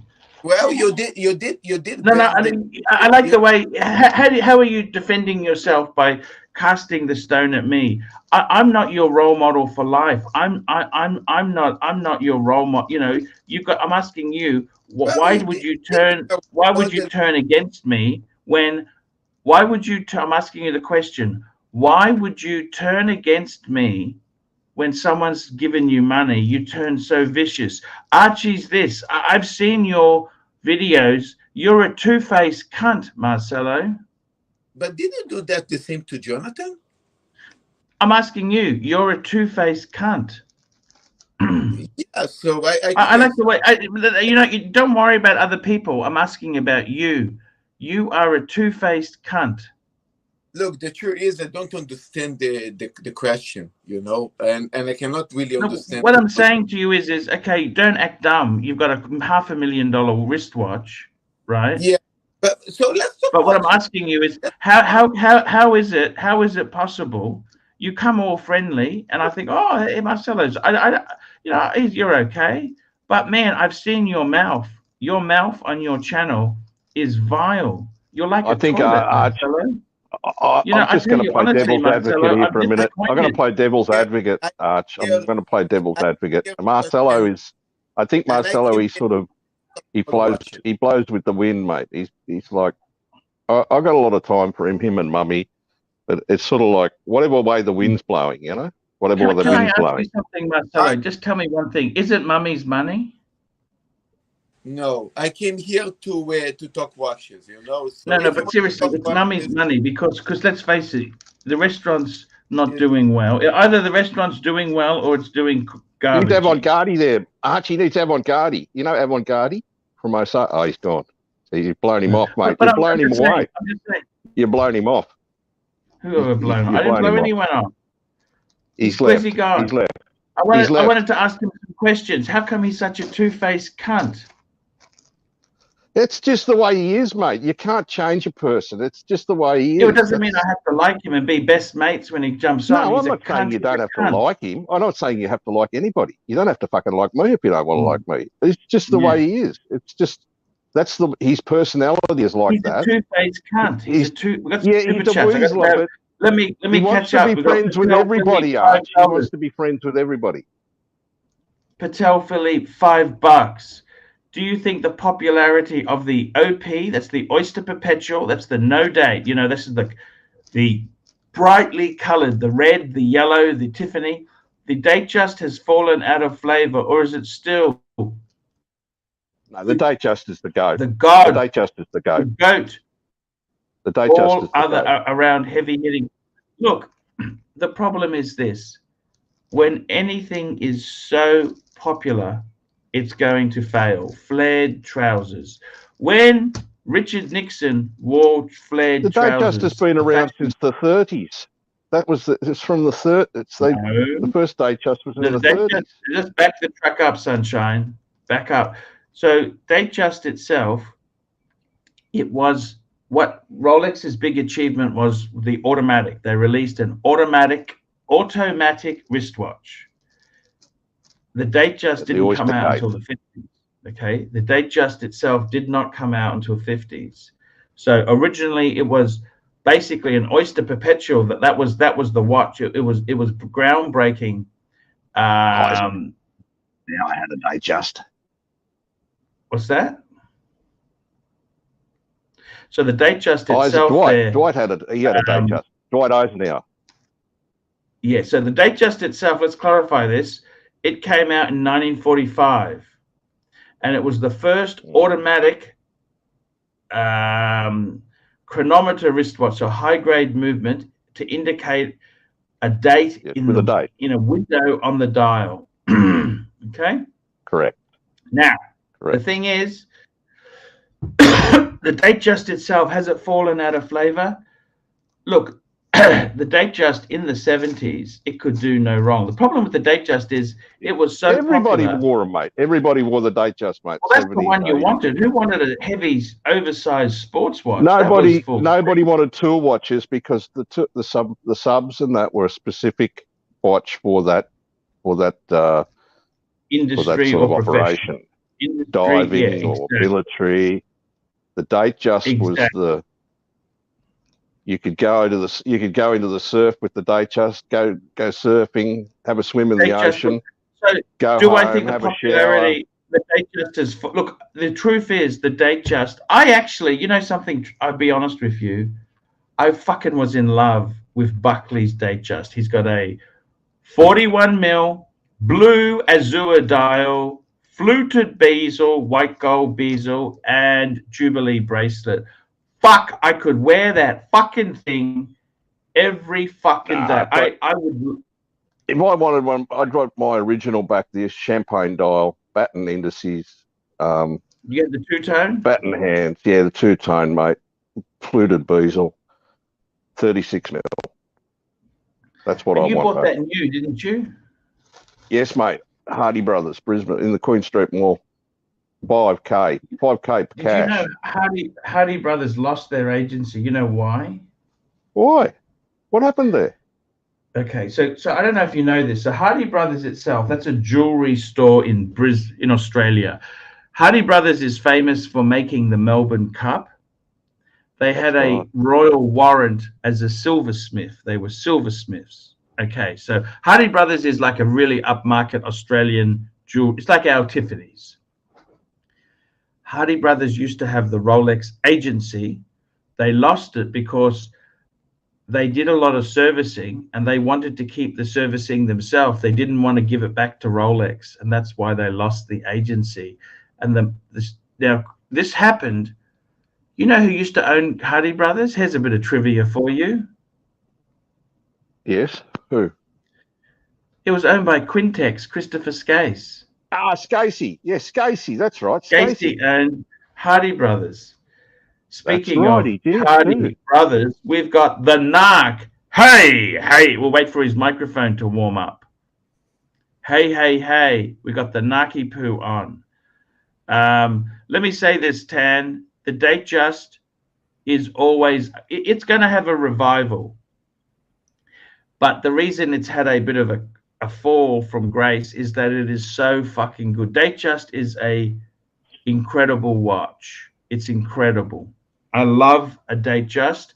We got another super chat from Will Money, $5. I'm interested in becoming a sponsor on the fridge at the Gold Coast office.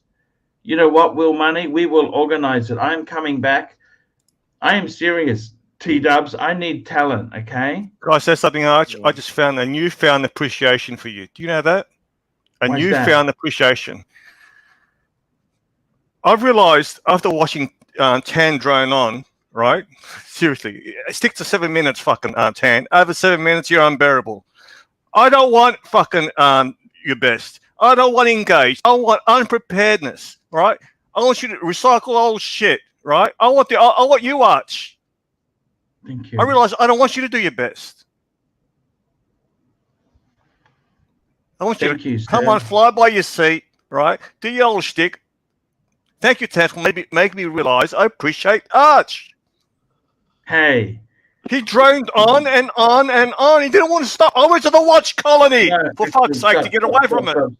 Tan is brilliant. Tan, I got to tell you, Tan is the best there is there. We've got another super chat. He's not on there. We will have fridge sponsorship available. CB, $5. The only thing you can count on Marcelo is to be unreliable. If he has not fucked you yet, just wait a short while.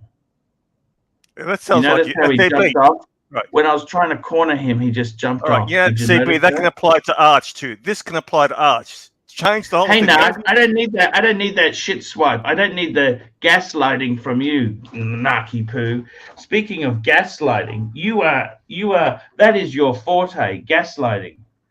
Gaslight. Yes. You always gaslight. What are you flattering me for? What do you butter me up for? Butter you up. I tell you something. I had a legitimate foot massage. My feet were so sore from Dubai. They actually cut off the calluses. You know. Don't wear your high heels then. Don't wear your high heels. I had a really good foot massage yesterday in China. Actually, my feet are feeling really good.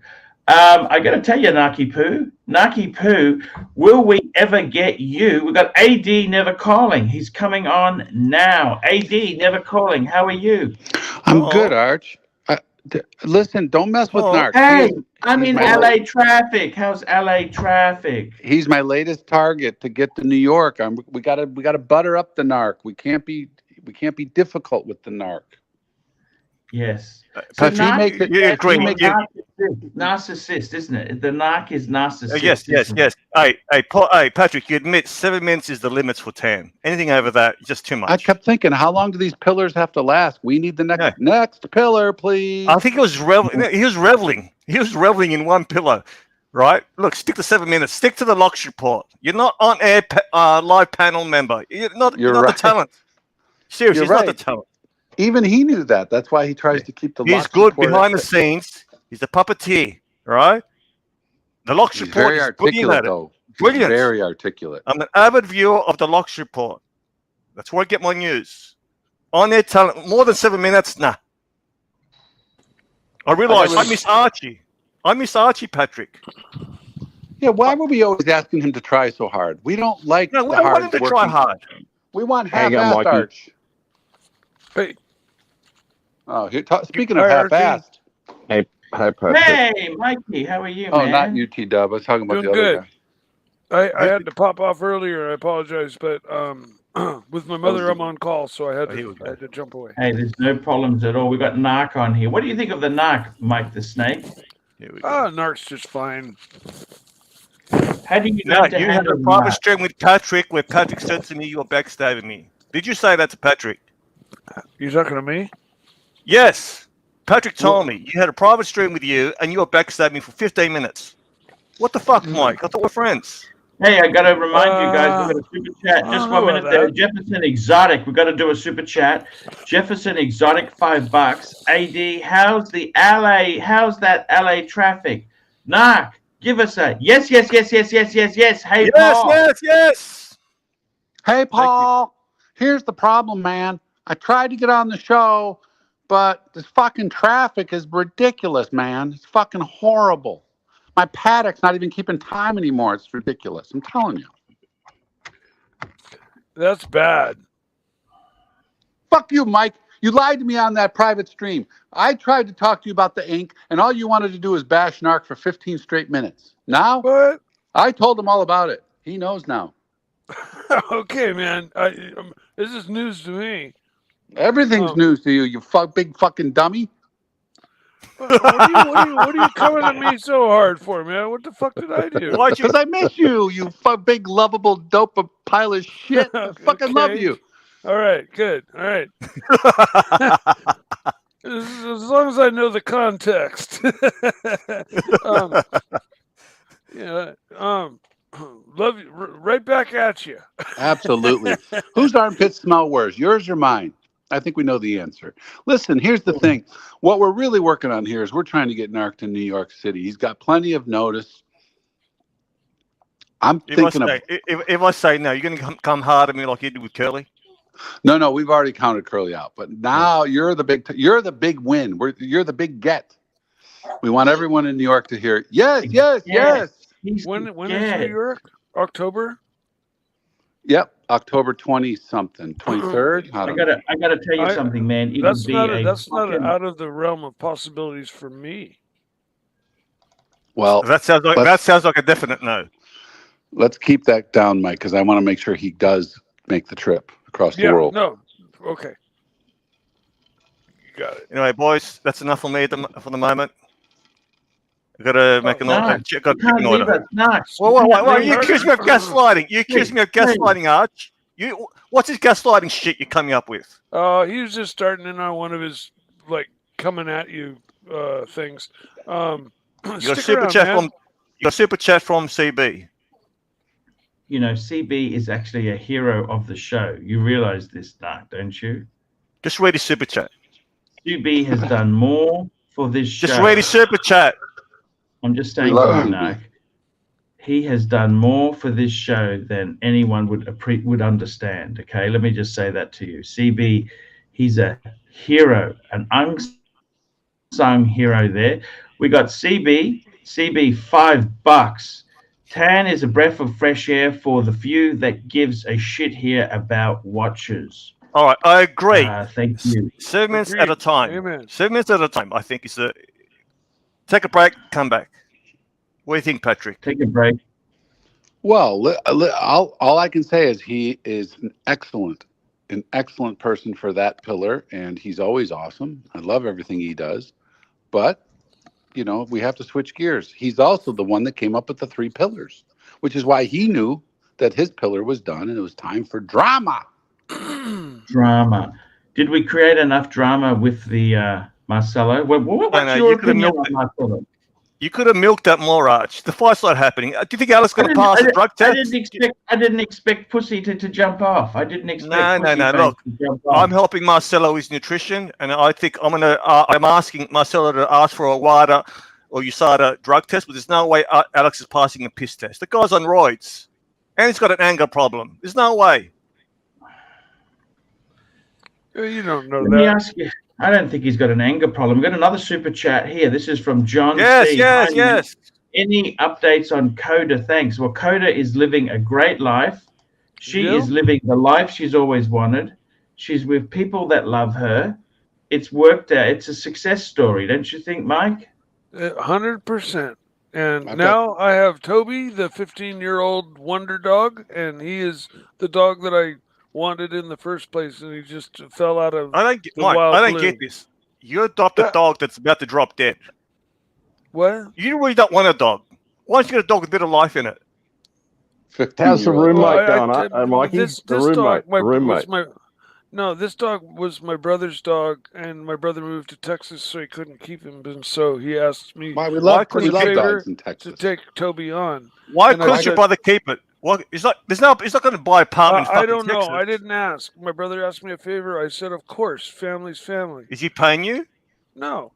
Dumped a dead dog off onto you. 15-year-old dog. 15-year-old. Who's going to pay for the euthanization? My brother, you have no ideas what my brothers have done for me. This is par for the course for the type of favors my brothers and I do for each other. It's not an issue. But he bought a giant ranch in Texas. He's got plenty of room for. Maybe he was worried about that. He didn't buy anything in Texas. Oh wait, we've got a big super chat from CB.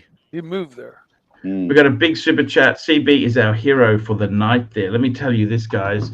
We need some supporters because otherwise, without supporters, the show. Archie, by the way, you stroked him quite well. You rimmed his ass. Look at this, 50. It worked. This is what you do with your big donuts. CB. $50. Okay. Yes. Stop stroking me. I am sure thing. I am sure thing anyway.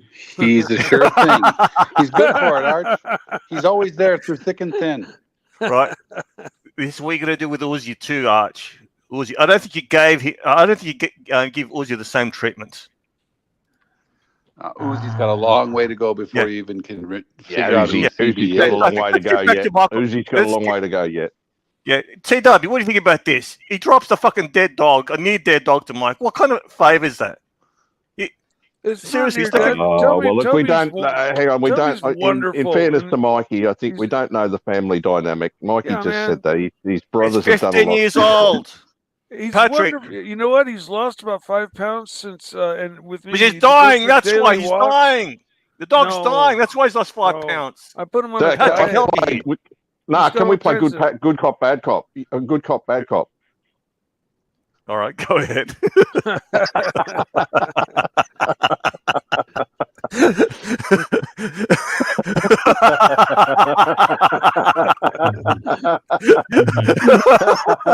I love you, Tito. Is that an Australian thing, Arch? I didn't get it. All right, Tito, go. You choose which one. We've got to be careful with Mikey's brothers. He's got a good relationship with his brothers. See, they do. There's you scratch my back, I scratch yours. Yeah, without question. I mean, it wasn't that. Now your turn, Mark. Your turn. Bad cop. No, I don't understand. Your brother's moving to Texas. He obviously didn't buy an apartment to live in Texas. He's living on a ranch. Did you ask? You didn't even ask my permission for him to move here. He needs to run this by me, Mike. I'll let him know. Patrick, am I right? Unless he bought an apartment, there's no reason for him to leave his dying dog to Mike. Patrick, what do you say? He probably loved this is the issue. He probably loved the dog so much he didn't want to deal with the whole putting him down in a month or two. So he left it for Mike. He knew Mike's good at dumping off dogs. This dog has. Oh, come on! Thank you. No, what does he think you're the Undertaker? Does he think you're the Undertaker? This dog has another 5 years left in it. Okay? Are you kidding me? He's 15 years old. Yeah, and all my dogs have lived to 20. Some dogs have lived to 25. No. I think you're mistaken, Mike. They're dead for 5 years. You didn't realize they were dead for 5 years. You got to fucking exercise. Yeah, weekend at Mike's house. Weekend at Mikey's. Yeah. I'll start towing you around in my boat when we're No. I want a wellness. Give me a wellness check with that dog. Didn't I what? A wellness check for your new dog. He's been it's already been done. He's been being seen regularly at a vet by my brother. He's got all his shots and he's chipped and he's all that. He's got all his immunizations and everything and immunization. He's 15. Yeah, well, whatever it takes. So. I know that my brother's responsible. He's done everything required. Okay. Is the dog available, or is he in your roommate's bedroom with your roommate? No, he's right here. Let's have a look. I can let you hear him. He doesn't Give really us a like look to at be him. Give us a look he at him, doesn't like to Mikey. be Give us a look picked at up him. by the Give us a belly. look at him. He'll yelp. Well, Yeah, let me see give if us a look at him. let me see. I'll see Full if he'll screen, let me Arch. pick him up. Okay, here we go. This is big, Arch. He's going to pick him up. He's going to. Full screen. Be careful with him. He's 15. Let's get rid of the super chat. We got a super Don't tell chat him. there. We got a super chat. Ristful thinking. Let's get rid of it. I want to see the dog 33 first. months. If you own, Oh, look out. He's yelping. I bet he does his back. Yep. There's no dog. I He see doesn't no want to get dog, picked Mike. up. Don't pick him up if he doesn't want to get picked up, Mikey. If he doesn't want to do it, don't. He's trying to pick him force up out of his There's no dog. wheelchair. The poor dog. It's been taxidermed.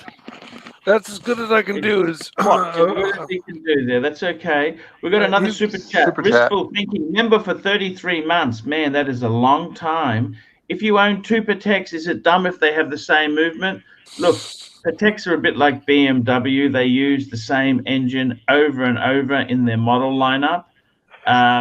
Is it dumb if it's got the same movement? No. That's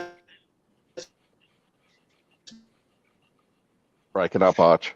Hey, Paul, bro. The thing is, it doesn't even matter if it's the same movement because it's hand finished. The comms. Arch, And when the they're comms. hand finished, they're completely different because every piece is individual. Mike, why Buffering. don't you just move the Buffering. camera so we can see the dog? You don't have to pick the dog up. Tornadoes in Guangzhou. that have I don't want to flash to my dirty room. It's cluttered. It's all right, Mikey. and- It's okay, Oh. Mikey. Don't worry. That's okay. We got another super chat. All right, Tell I'll put my Philippe. hand over it. Hold on, here. I'll see if I can. 83. Will you be joining Thorpe and us on the Jack the Ripper walking night tour, the pub crawl in London, or will you be on WeChat trolling for Ladyboy Cock? Ladyboy. There he is. Toby? Hey, Oh, there he is. Look at that. Hey, Full buddy. screen. There you What go. are we going to do to It get is that fucking cute. dog to upvote? Upvote, you little bitch. Mike, I got to admit, that is cute. He's a great the little tail. dog, man. Yeah. He's a great little dog. Oh, listen to that. It's on his last breath. So there you go. Can I ask you something, Mike? I'll be honest. I'm a dog lover. If I've had a dog 15 years, it's no way I will leave it with someone else. What kind of fucker is your brother? What kind of dog lover is he? For Listen, whatever maybe he his, fell on hard whatever his reason times. was, he could, he moved to Texas. Moving to Texas. The yeah. weather's bad and it's different Wait, weather. no, I don't get this. I don't get this. If I had a dog 15 years, there's no way I would leave it. No fucking way. Honestly, He's living with a family member. He's living it with a No, family you're missing the member. point, Arch. I wouldn't leave it with anyone. Narc, we got 7 minutes out of Mikey's dog. Let's switch to the next topic. All right. Next time. What's going on, T-Dubs? Oh, T-Dubs has fallen out. Oh, no. Yeah, he had enough. T-Dubs had enough. We got the narc. It's enough of Narc now. Look, I had enough of Narc. No, Give me no. on to the Super chat. chat. We got a super chat here. Jefferson Exotic, $5. Is this New York City show a place? Is this New York City show a place to buy watches? I want to go. Drinks are on me. I want to meet my favorite Archie characters. Is this New York show? Look, Jefferson Exotic, I think New York is one of the most expensive places in the world to buy anything, whether it's sex, whether it's watches. It is out of this fucking world, man. It is ridiculous. It is ridiculous expensive. It's okay? big city money. We visit. We know what it is going in. Nobody. I mean, we're not staying. We get There's in. no We get out. bargain. Let me say No, this if you to go to you. 47th Street, you can get some good bargains, but you got to know what you're looking for, and no one's that good. So, but there's plenty of. I'll tell you what, Jefferson Exotic. He's a good man. There's going to be plenty of people to rub elbows with and talk shop, and definitely learn a lot more about your next piece and getting a good deal on it. And we want to see you, man. 100% right. Let me tell you this. New York itself, you go there, is there a bargains? Have you found any bargains in New York, Patrick? No, I would never buy from anybody because I just don't have the I can't make a decision that quickly. I need some time. I tell you who's a good contact. Richie's a good contact. You know Richie? Of course. I talked to him yesterday. You know what he said? He said, I have a record month. He asked if business is slow or do people think the market's crashing? And I said, no. People think that flat market is good for the dealers and good for the buyers. He said, that's true. They're having a record month in terms of the amount of pieces they've sold. Wow, that's amazing. Mm-hmm. Tell me this, Patrick, do you miss being a bit of a wheeler dealer in the watch game? Do you miss it? How are you handling that? No, I'm okay because nothing really new has come out. Like if something did, maybe, but I don't know. I don't know. I guess I had my time in the game and nothing really, unless something special came along. But then it would take a phone call because I would have made a phone call and asked for something. But I really like my Sprite and I really like my Zenith. You like your Sprite. You like your Zenith. Holy shit. Patrick, would you ever get, we were talking Patek Philippe's for you. What happened there? I'm definitely going to go down that road. I'm definitely going to go and try to get the white gold. I can feel some hesitation. What's happened? Tell me what happened. I just haven't had the time. I've been real busy, but that's going to be a commitment of time where I'm going to try them all on because Bear says that the 5167 is plenty big enough for me. I don't think it is. And then there's the dual time or travel, whatever you call it. Remember, we had that white gold blue one's the one you wanted. Right. And I do believe eyes. I have to make sure that I can't wear a steel. Blue eyes I've ever seen in my life, man. And I'm not trying to win up to you. I'm just saying to you, man, you got the most perfect eyes I've ever seen in my life. You know what's great about that? I mean, I'm sorry, not agreeing with you. I'm saying, but thank you for that. But the issue is, everything I have is blue. I have blue luggage. I have blue everything. It's a little obvious, and I'm trying to remove blue from my life because it's a little obvious. Hey, that guy likes blue. So, but I am gonna. Blue's a great color. You understand? It's not just blue. Blue is winner, chicken, microwave, dinner. You understand? Mm-hmm. Yep. I'm gonna definitely try to. I need to try the steel and the travel and the gold all on to determine the right size. And I do believe it's going to be the gold because of the 42. Oh, it's going to be gold because, okay. Let me ask you something. Seriously, man, you've had so many watches. You've been out of the game for a little bit now, right? Yes. Do you miss it? Do you ever think, geez, I wish I had big number of watches, or how do you? Never. That never happens ever. And I don't know why. I just don't. I'm grateful that it's not the case. I just don't. I don't know what happened. Something clicked, and I'm good.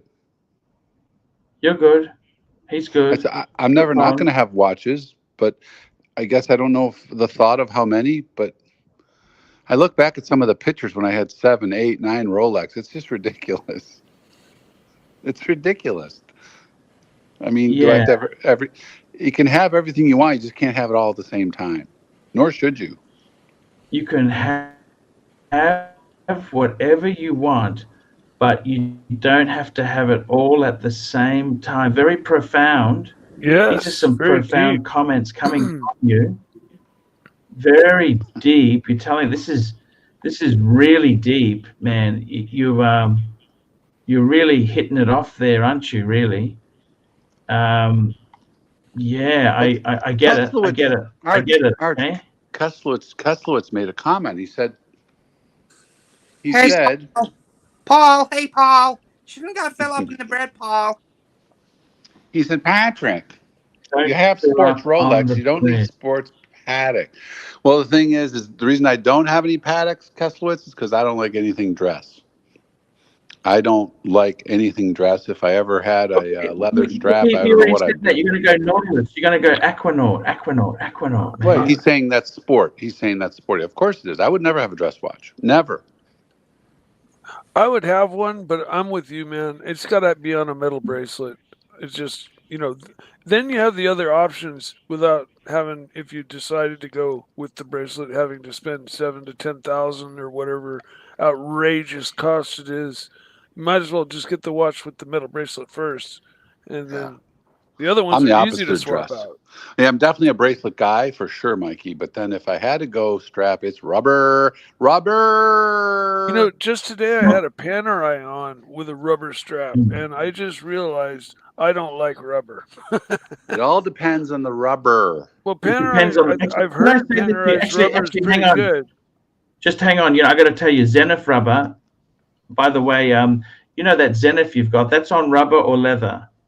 It's rubber. It came on leather, but I got rid of that because Oh no, because you can get leather or rubber, and Zenith actually, their straps are very reasonable. I got to tell you something. They are fucking reasonable compared to other straps, like leather straps for a premium brand.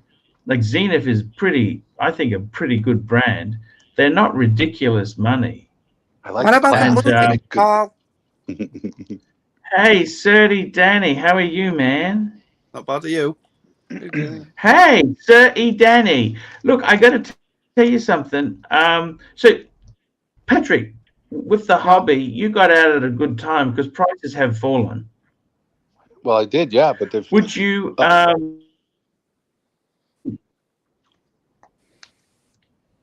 Is it good to regroup? You get out for a while, and then you can see the wood for the trees. You know what I mean? Well, that's what I thought I was going to do. I thought for sure, I just felt like I was stuck in a big mud puddle, and I thought, well, I'm just going to get out, and then when it comes back to me, I'll entertain myself, and hopefully it'll be fun again. And honestly, getting that call from the AD, really, and just getting that Sprite, being left-handed. We got some super chats. Let me catch up here. We got Patel Philippe, $5. Thoughts on Patrick's undying devotion and loyalty to the crappy luxury channel? What the fuck? I always love Crappy. He's a good friend. Crappy's a good friend. How's he going? Crappy's good. He's accepted me back into his life. Okay. Reports of his death have been overstated. You know that, don't you? Yeah, none of that was true. And I accept the responsibility for that. It was a very bad prank that went wrong. I was trying to... you know how a practical joke is fun? I think and then it just turns to shit in a split second. Yeah, and there's not. That's what happened. It's okay. We've got another super chat. Mike's brother, $5. Mike, I sent you money to replace those disgusting carpets. I'll get to it. I swear, man. I'm hiring the place tomorrow. I'm sorry, brother. Archie, I wanted to ask him: is there something something that runs in Mike's family? Dogs? No, he's never done dog. He rehomed a dog that wasn't working out. We got Archibald Chesterfield the fourth, AC's Thai son, $2. Dad, why no call? Send money, Mama. Nana mad. Nana Kim. There we go. We got CB, $5. Can we organize Molly the maid for Toby? Who's Molly the maid? A maid service. Yeah, maid service. They're expensive, aren't they? Expensive in America? That's not cheap shit. They're in the middle. They're in the middle. You know what, Arch? My wife won't use them anymore. Why is that? I mean, because she's a great woman. We had it for a long time, and then we got rid of her at COVID.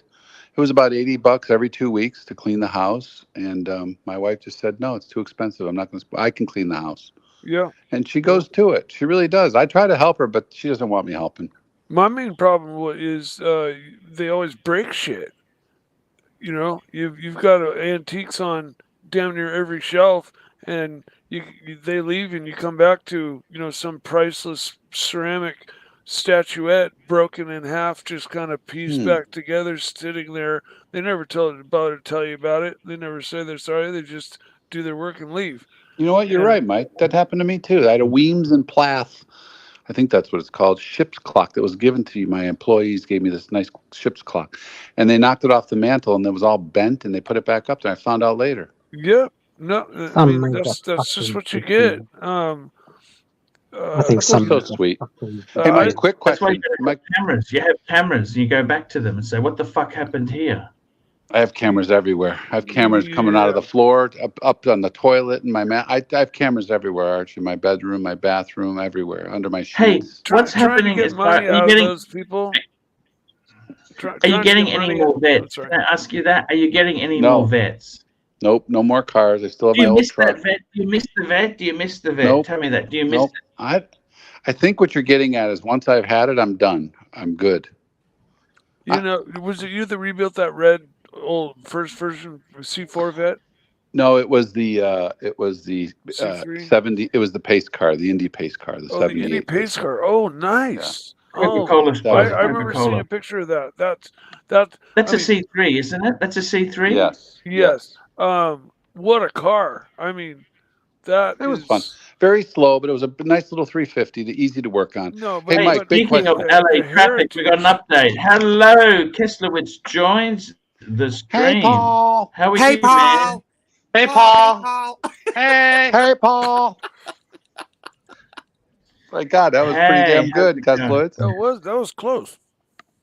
You say it. Go ahead, say it. Me? Getting good. Yeah, no, Keslowitz, say it. It's getting good. Hey. Hey.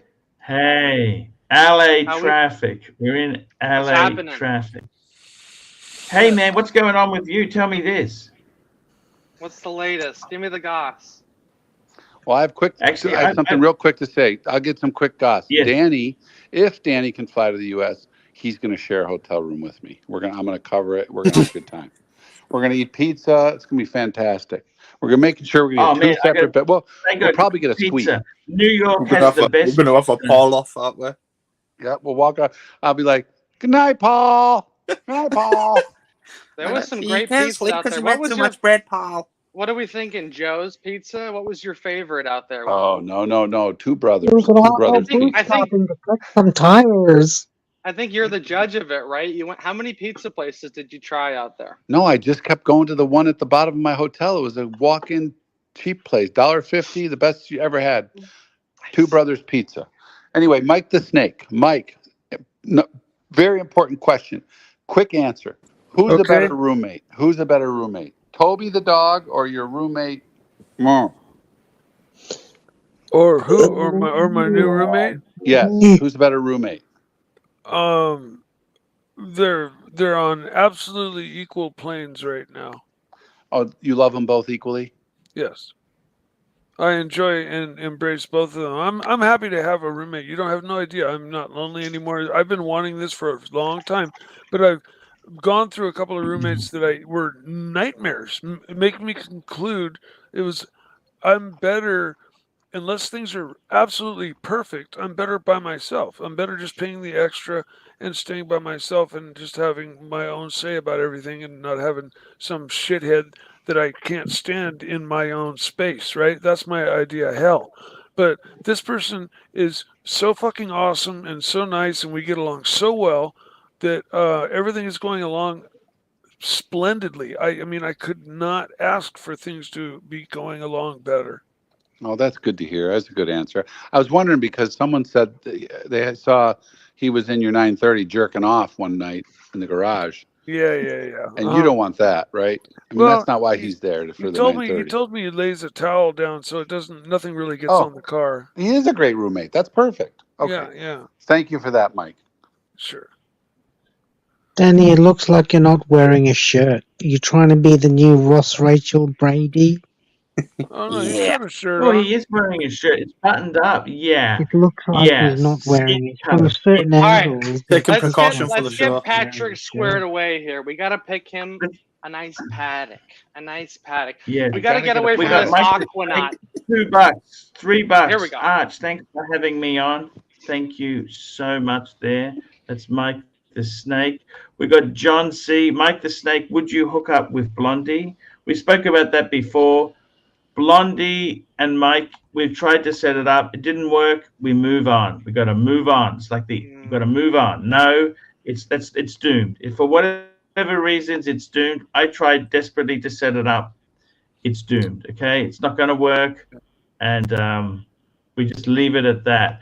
Let's get back in the show. Kesslowitz, Paddocks. How is any paddock commentary? Give me some paddock updates. Give me paddock. Yes. Well, first of all, I just wanted to address Patrick's exploratory shopping happening.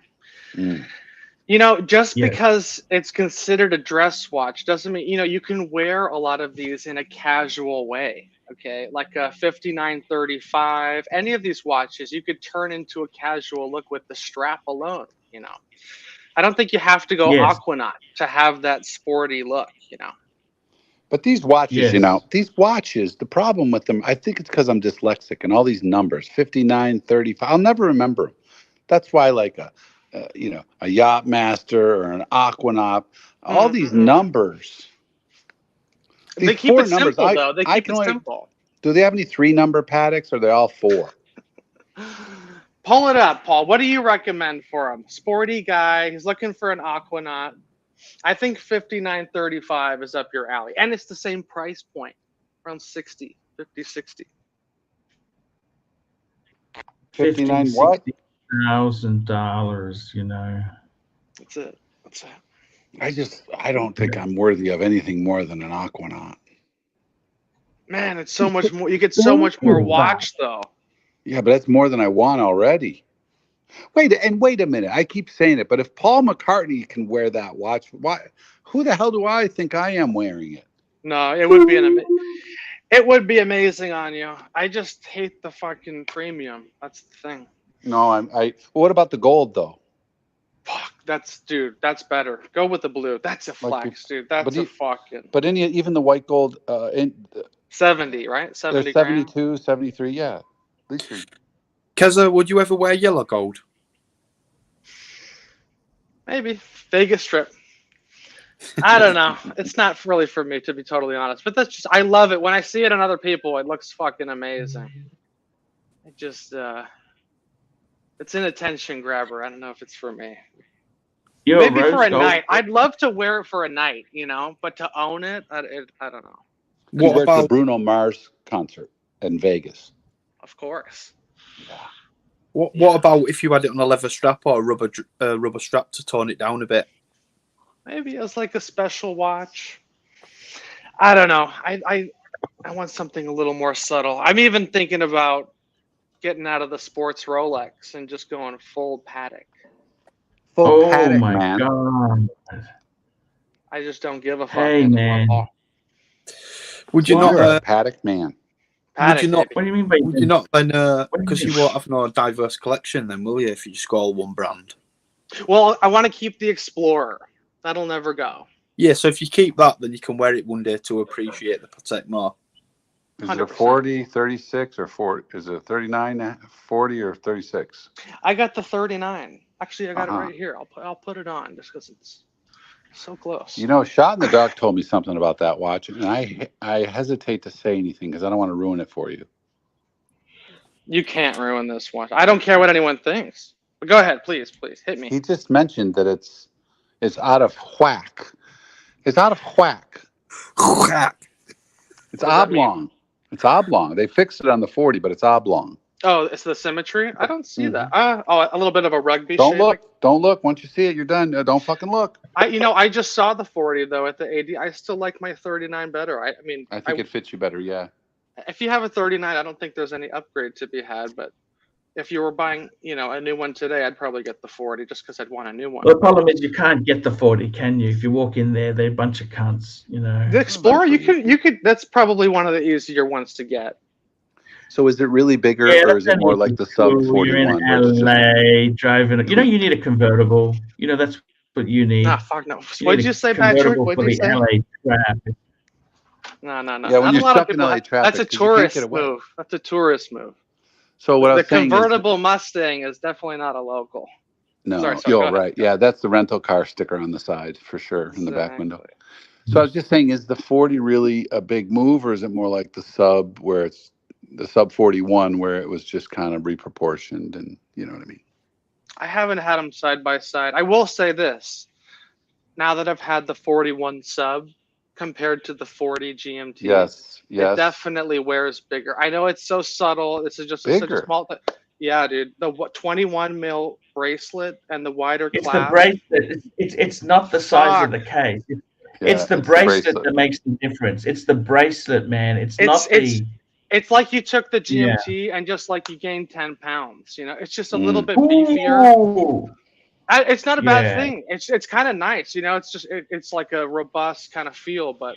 I like slender. I like the 40. It just feels better. Maybe I'm just used to it. I'm not used to the bigger side, the bigger bracelet. But so Keza, on the 40, is it a 21 mil bracelet? 41, it's a 21. Oh, on the 40, it's a 20. I'm on about the Explorer. I'm talking about. On the 39, it's a 20. I don't know what the new one is. I think it is as well. I think they just tapered it similarly. See, it probably has the bigger clasp on the new 40, right? The bigger clasps are fucking awful. See, I don't like that. I don't have a problem with it. I mean, they're not bad. I'm just saying, comparing to what I have, I like the old one. I actually had the Thermit and the Kermit. Old one. What the fuck's happening to the Sea Dog? Where's the Sea Dog at the moment? It's in service. They're taking forever. I think I'm going to get it back next month. But here's what I'm thinking. So now that you brought the Sea Dog up, we can use that as store credit with the at least I'm going to get rid of the green sub. I think I'm going to use it as trade-in, and then you're going to get rid of what? You're going to get rid of what? Green sub. Why? Paddock, baby, paddock. Hear me out. So we take the green sub, we take the glass Suta CQ. And maybe even take the Batman. Hear me out. We're not trading this in with the dealer, are we? We're just throwing it out there. You know how we do it, Paul. We're just kicking tires. We're always winning, Paul. We're going to win. Hey, Paul. We're always going to win, Paul. It's called spitballing. You need to talk spitballing. You need to. Okay, let's just back the track up. Paddock. Listen, world timer 5230. 5230. Oh my God! Even trade. So I can. I don't even think I need the glass suit. I could take the green sub and the. I gotta grab the super chat. We got a super chat from Patel Philippe. Make that money, baby. Tesla.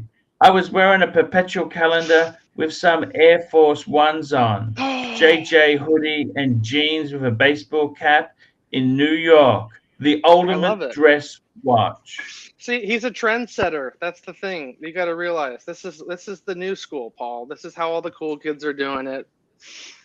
I'm still going to wear my blue sport coat. Holy shit, look what we got here. We got original OC, member for 10 months. Greetings. Cheers to Paul, Mike, and all my good friends here. Yeah. Wowzers. Now that's a bit of gossip, a snippet of gossip. That's our good friend, OC. He's walked out of the wild side, Serdy. He's out of the wild side, and he's free. Man, what a cool move. Here we go. Got a super chat here. Thomas Burnett, £2. The new 5269 quartz gold Aquanaut is dog shit. What's the 5269? Do you ever heard of that? It's the new quartz. I think that's the ladies, isn't it? Is it a ladies one? Yeah. Quartz is fine for the bitches. I couldn't spend all that money on a quartz watch. It takes away what Patek is, doesn't it? Yeah. The funny thing is, ladies like the quartz. That's the only thing. Yeah, no, that, but just. I know what you're saying that for the money. It just takes away what it is, isn't it? It's like putting fucking car wheels on a Range Rover. The only one I wouldn't say that on is that FP Journe Elegant. That's the only one that's right. It's like a special. That's a because it's a smart quartz. You pick it up and it goes right that's to the right cool time. Is that? That's I could see like a small women's tank française being battery powered and nobody caring. Right, yeah, there's certain money. watches, isn't there? There's certain watches like an Omega Seamaster and stuff, which is a tool watch. But I think when you move into Patek, you don't want a fucking battery in a Patek. You're paying for the movement, aren't you? Yeah. Right. That's what you're wanting. Yeah.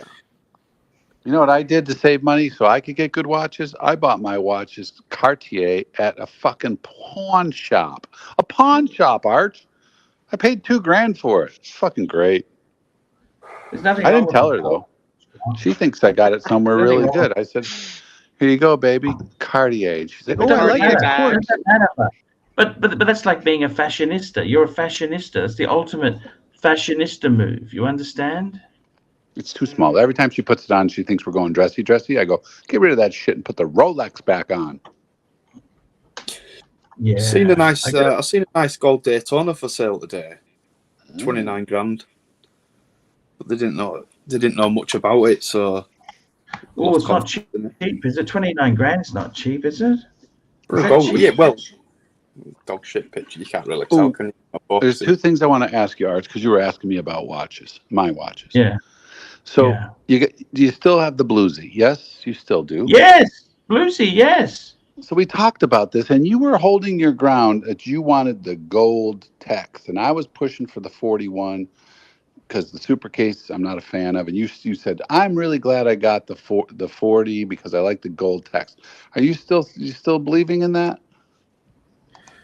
The 40 because of the gold text versus the 41, the new 41 with the nicer case and all bright white, clean, fresh white text on the dial. Look, let me say this to you. Because you only got it because it was a better deal. But what's the truth? I got it because it was cheaper, okay? Right. The funny thing is that the 41 has actually fallen. They're no longer, they're actually quite reasonable to get now. You know, it's the whole thing has changed. The whole genre's changed, my friend. Mm-hmm. And what that means is you've got a chance now to buy stuff that you really want. Look. But even money, which one do you like better? Honesty aside, okay, I would have to say, really, you know, it depends what you're trying to do, man. But the thing is this, let me say this to you. They're both fucking good. It's splitting needles. This isn't for me. This isn't for me. This is you. Which one do you like better? Oh, which one do I like better? Yeah, I'm already I would never wear that gold shit in fucking 2024. Oh, okay. The gold text. That's like the new Tudor Coat coming out in gilt. I mean, ugh.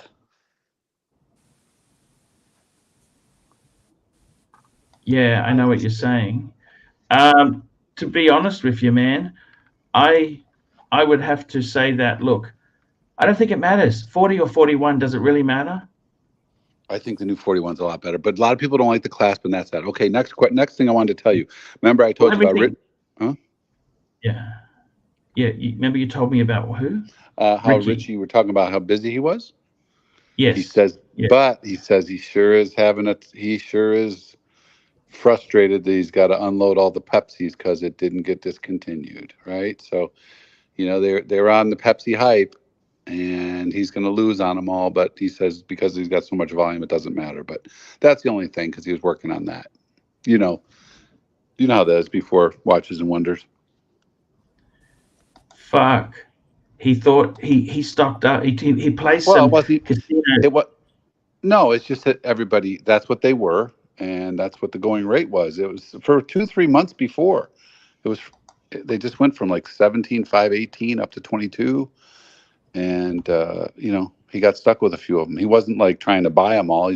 That's his normal inventory. Oh, I see what you mean. Fuck me dead. But really, man. that was his only fluctuation. I never really thought of it that way. Is all I was saying. That was the only fluctuation in terms of market news that he had for me, other than everything going great. Yeah, I got to tell you something, Patrick. The funny thing is, with you take a gamble on some of these things, the market can kick your ass. Yeah, but you're only up 1,000 or 2, so it's really not big money. It's not AP money, not AP disasters. Oh, APs can be a huge disaster. And would you ever walk on the wild side like that? No, I really don't even like that watch. So luckily. I'm a miserable person. I've got a lot of problems. I'm very upset about a lot of things. I'm angry. I'm bitter. What are you upset about? I'm not really, but luckily I don't like a lot of these watches. To me, every single Royal Oak in the world reminds me of when I was 10 years old, And although anybody who wore an AP Royal Oak was an old chain smoking, smelly, cologne wearing, disgusting pig. So when I see the Royal Oak, that's what I think of. Because don't forget, 1972. I was born in '67. Dude, I have 67, man. I dated women from 1967. You know that? I'm a 67 baby myself, and I feel exactly the same way about the Royal Oak. I it's not like on my list of watches ever to own. There's Mike, none of yeah, Mike. See, we got a lot in common. Mike, see, like my son, they think it's the coolest, but this is their first time around with it. But to me, it's shag carpeting from the '70s. Oh, yeah. And the funny thing is, you got nice solid wood floors underneath it, and they put shag carpeting on it. Man, that's hilarious, isn't it? Yeah. So lucky, I'm mean, lucky that way that I don't like it, which is great. Yes, you don't like it. Wow, that's good news to hear. The only thing is, man, I got to tell you honestly, I'm interested to hear. You're getting back in the hobby. The hobby, is it pulling you in? It's pulling me in. To quote The Sopranos. Is it pulling but you I'm back enjoying in? you guys. No, but I'm having fun with Tesla. I'm having fun with all the guys, and I love everybody else's watches. And for me, I'm pretty happy. Yeah. I really, I like these 2 watches I have now more than I liked when I had 10 watches or 20.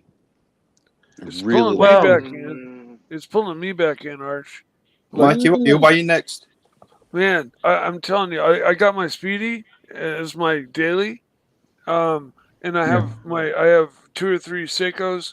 One's is very special, my dad's Seiko that I don't wear very often. And then I've got a Samurai, and I've got what you getting next, Mikey? What you fancying next? Apart from a spoonful of sugar.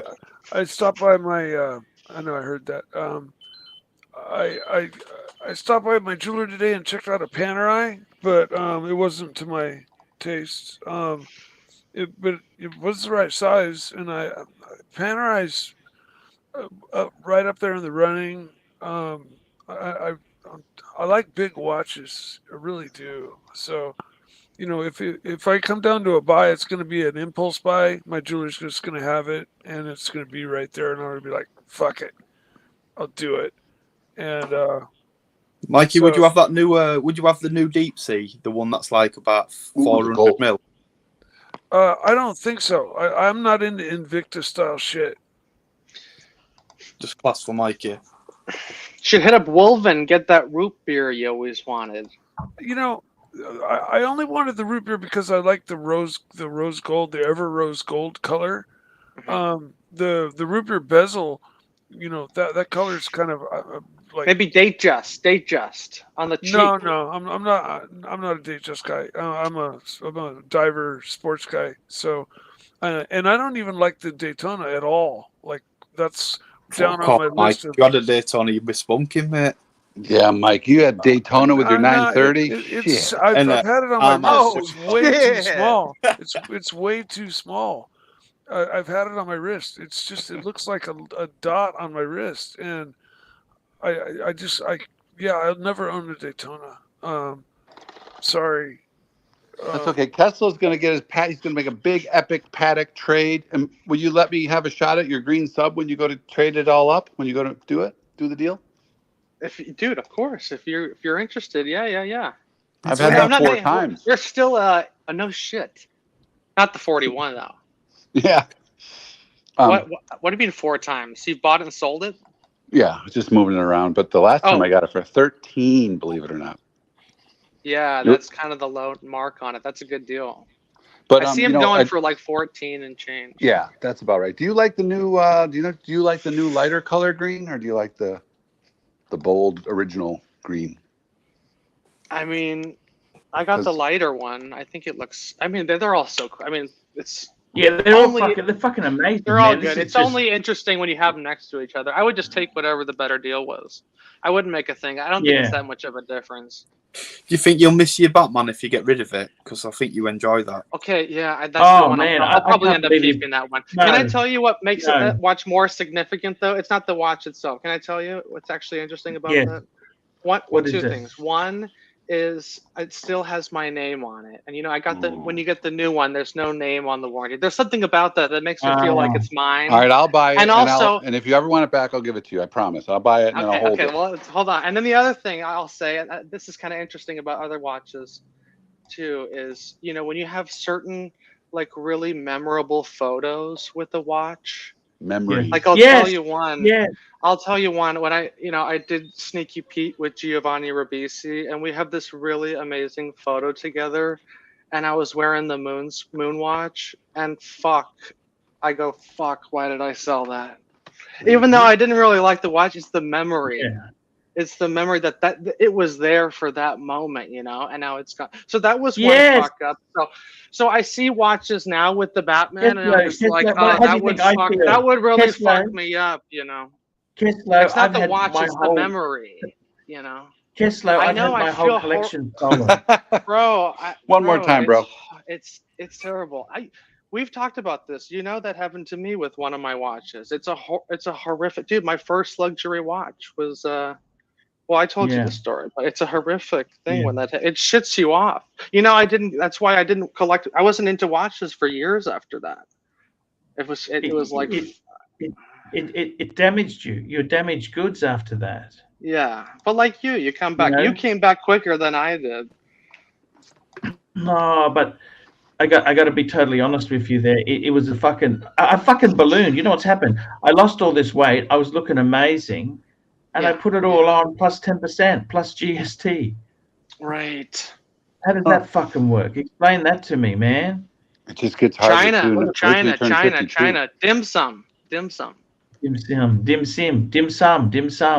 Ah, it's terrible, man. And I got to tell you something, Kessler. The thing you don't realize is these memories that you create. The funny thing is no one gives a fuck about your memories. You know that? Nobody gives a fuck about your memories. They don't. They mean less than zero to people. Arch, well, you still have the memory. You still have the memory itself. Yeah, but every time I look at the picture of me drinking out of the Stanley Cup, my friend won the Stanley Cup. Oh. He's literally I'm holding my hands up there, and my original Kermit was on. I sold that watch. Oh, see, the feeling. Yeah, that's exactly. Would you ever try and hunt that back down? Have you ever tried to do that? Get it back? Nope, long gone. Nope. Did you know who it went to, or you just anonymous? You're just a fucking complete prostitute. One of the most money. All I care about is money. Absolutely, it was always about the next fucking watch. Ooh. It didn't matter. I forgot all about the memories for a brief moment. Watch. It was always about the next fucking watch. The way you say that is so true, man. That's so fucking true about life, isn't it? Some people trade in their car of 6-7 years, and they look back at it and they think about it. And I just walk away from a car. You go back and visit it. You go back and visit your car that you sold in. Nope. Man, those were the days. Everything's dead to me. Dead to me. See, that's probably the better attitude. It is just stuff, fuck it. What is any of it? It's like that. The truth. Hey, Kessler, I want to ask you something, man. They have that Swedish term, Swedish death cleaning. I really get it, man, because I don't know what that is. What is that? Okay, once you get into middle age, you start getting rid of stuff based on the fact that you don't want your next of kin, your loved ones, to have to go through your shit that you've accumulated when you die.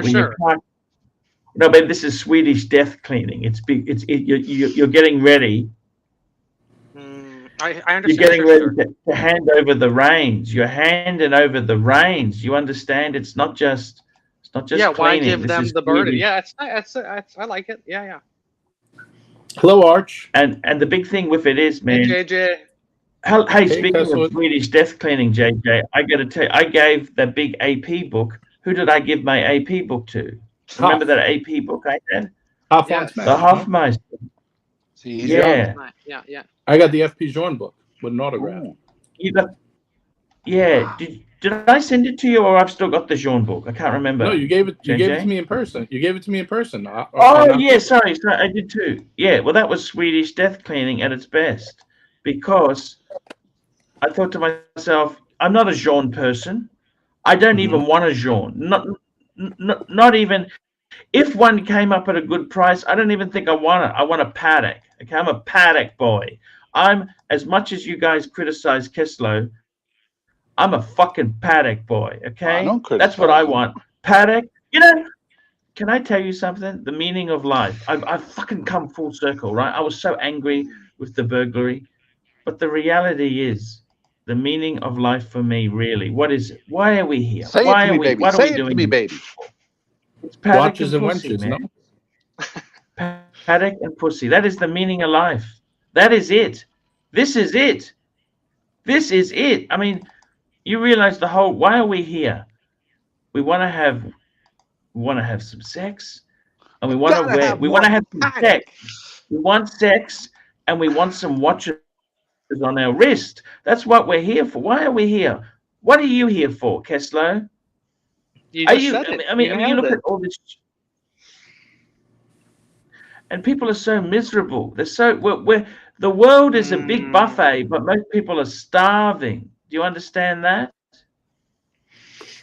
That's getting real. Yes. Why is that so?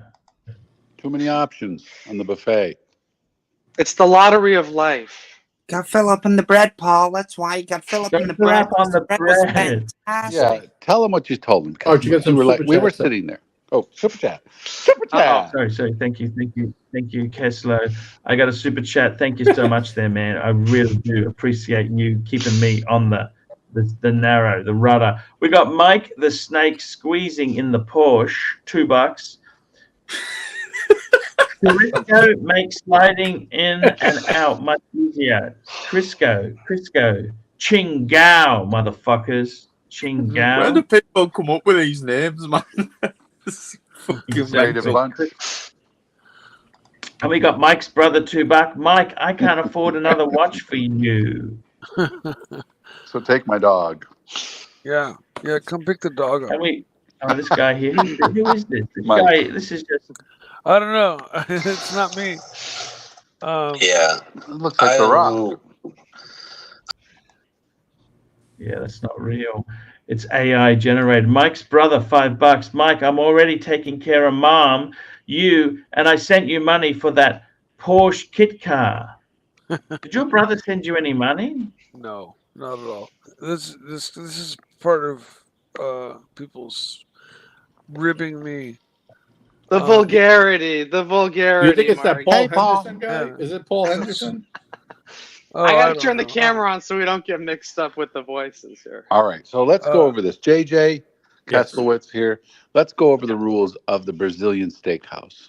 So they sit you down and immediately put out the little bread dish full of beautiful little Brazilian gluten-free bread balls. And they're half cooked so that they when they get in the stomach, they start to, They're like dumplings. They hit your belly and explode. Mm-hmm. Yeah. And they got yeast in them. They expand once they're inside your stomach. They rise in your throat, right? Well. Yeah, they rise. That's it. That's the word I was looking for. Thank JJ, you. they rise. They rise. When I got yelled at, I took a little cherry tomato when I was at the salad bar. I took a little cherry tomato off my plate and popped it in my mouth. And this little bitch came over to me and she yelled at me. What did she say? Who's this? This one of the workers. She said she was pretty hot too, but she was like 16. And she said, "Sorry, sir, you're not allowed to eat at the buffet." So I took it off my plate. Like, I don't know what I'm trying to figure out what that would do. Where's the harm? No way. You should say to her, "You just cost yourself a tip, honey." Do you realize that? It could have been worse. When I was at the buffet, I had someone behind me. I was getting fried rice in my plate.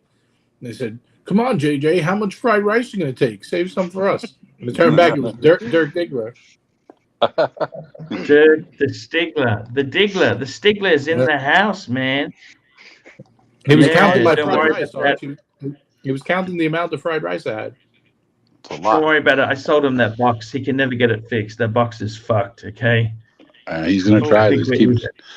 He's calling engineering and, hey, so, they call you up to the buffet and you think, I'm not going to go up to that buffet. I'm going to sit right here. I'm going to wait for the real good stuff.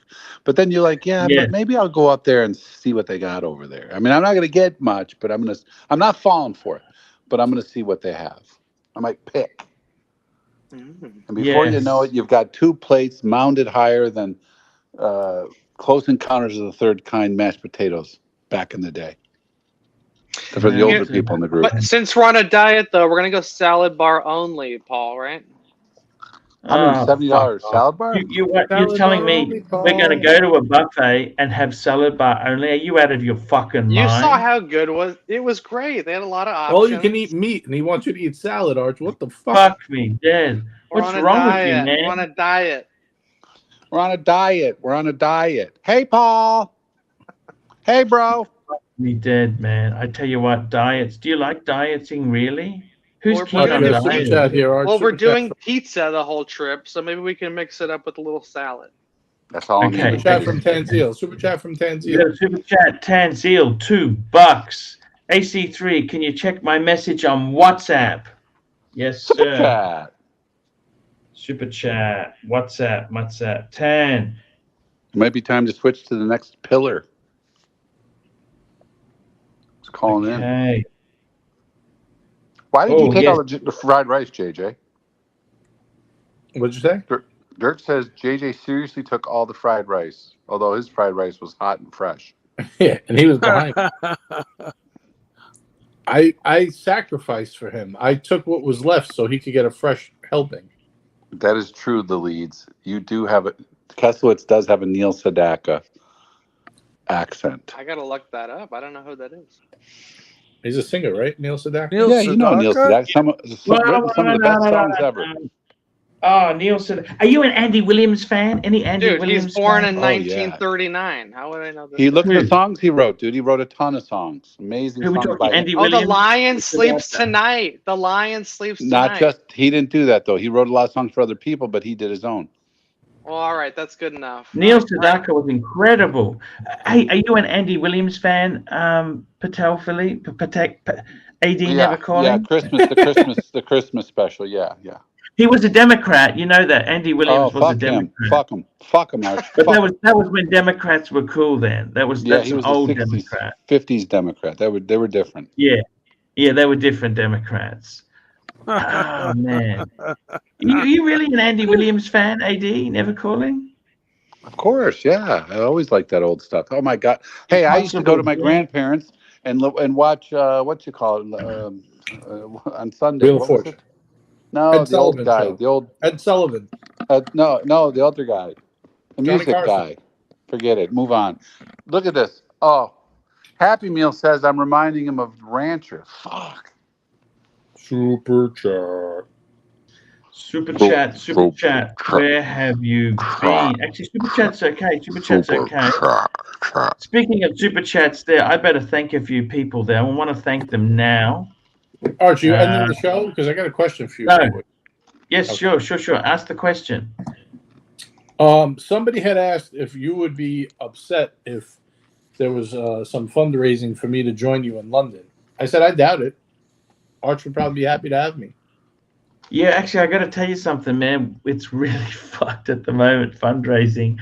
I can't get fundraising. Lux can't get fundraising. I thought you were in already. Aren't you in? I thought they got you already. Yeah, fundraising, man, you're welcome to do as much fundraising as you like. Fundraising is not a good option. Let me just give you a grim reality, okay? Seriously, man, it is a fucked time, okay? Let me just be totally honest, brutally honest with you. We went to Thailand. Right. It's just been a disaster. Man, the economy's changed, JJ. I mean, you're welcome to do whatever you want, man. Firstly, to answer your question.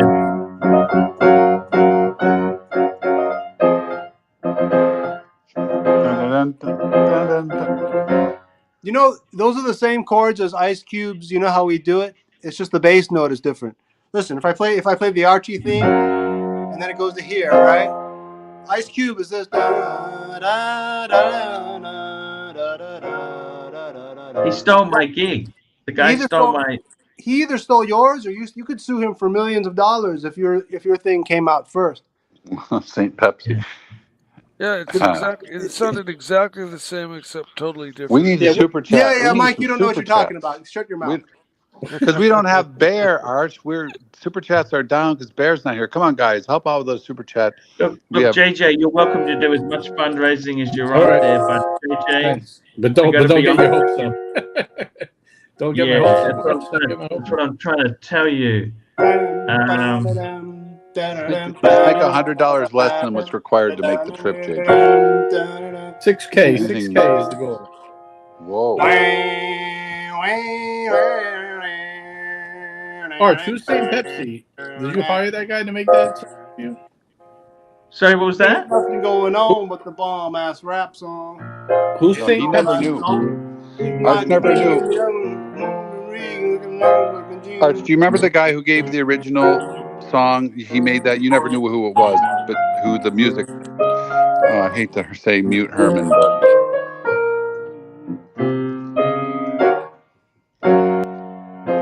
Anyway, just thought I'd point that out.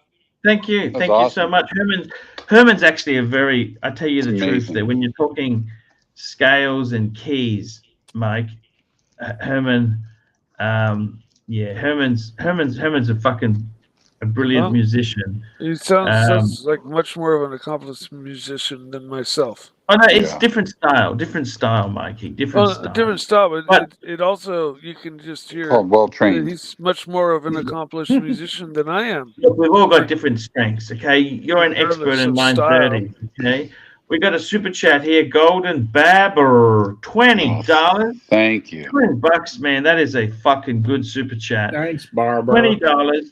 All my life, I want money and power. Respect my paddock or die from lead shower. I pray my dick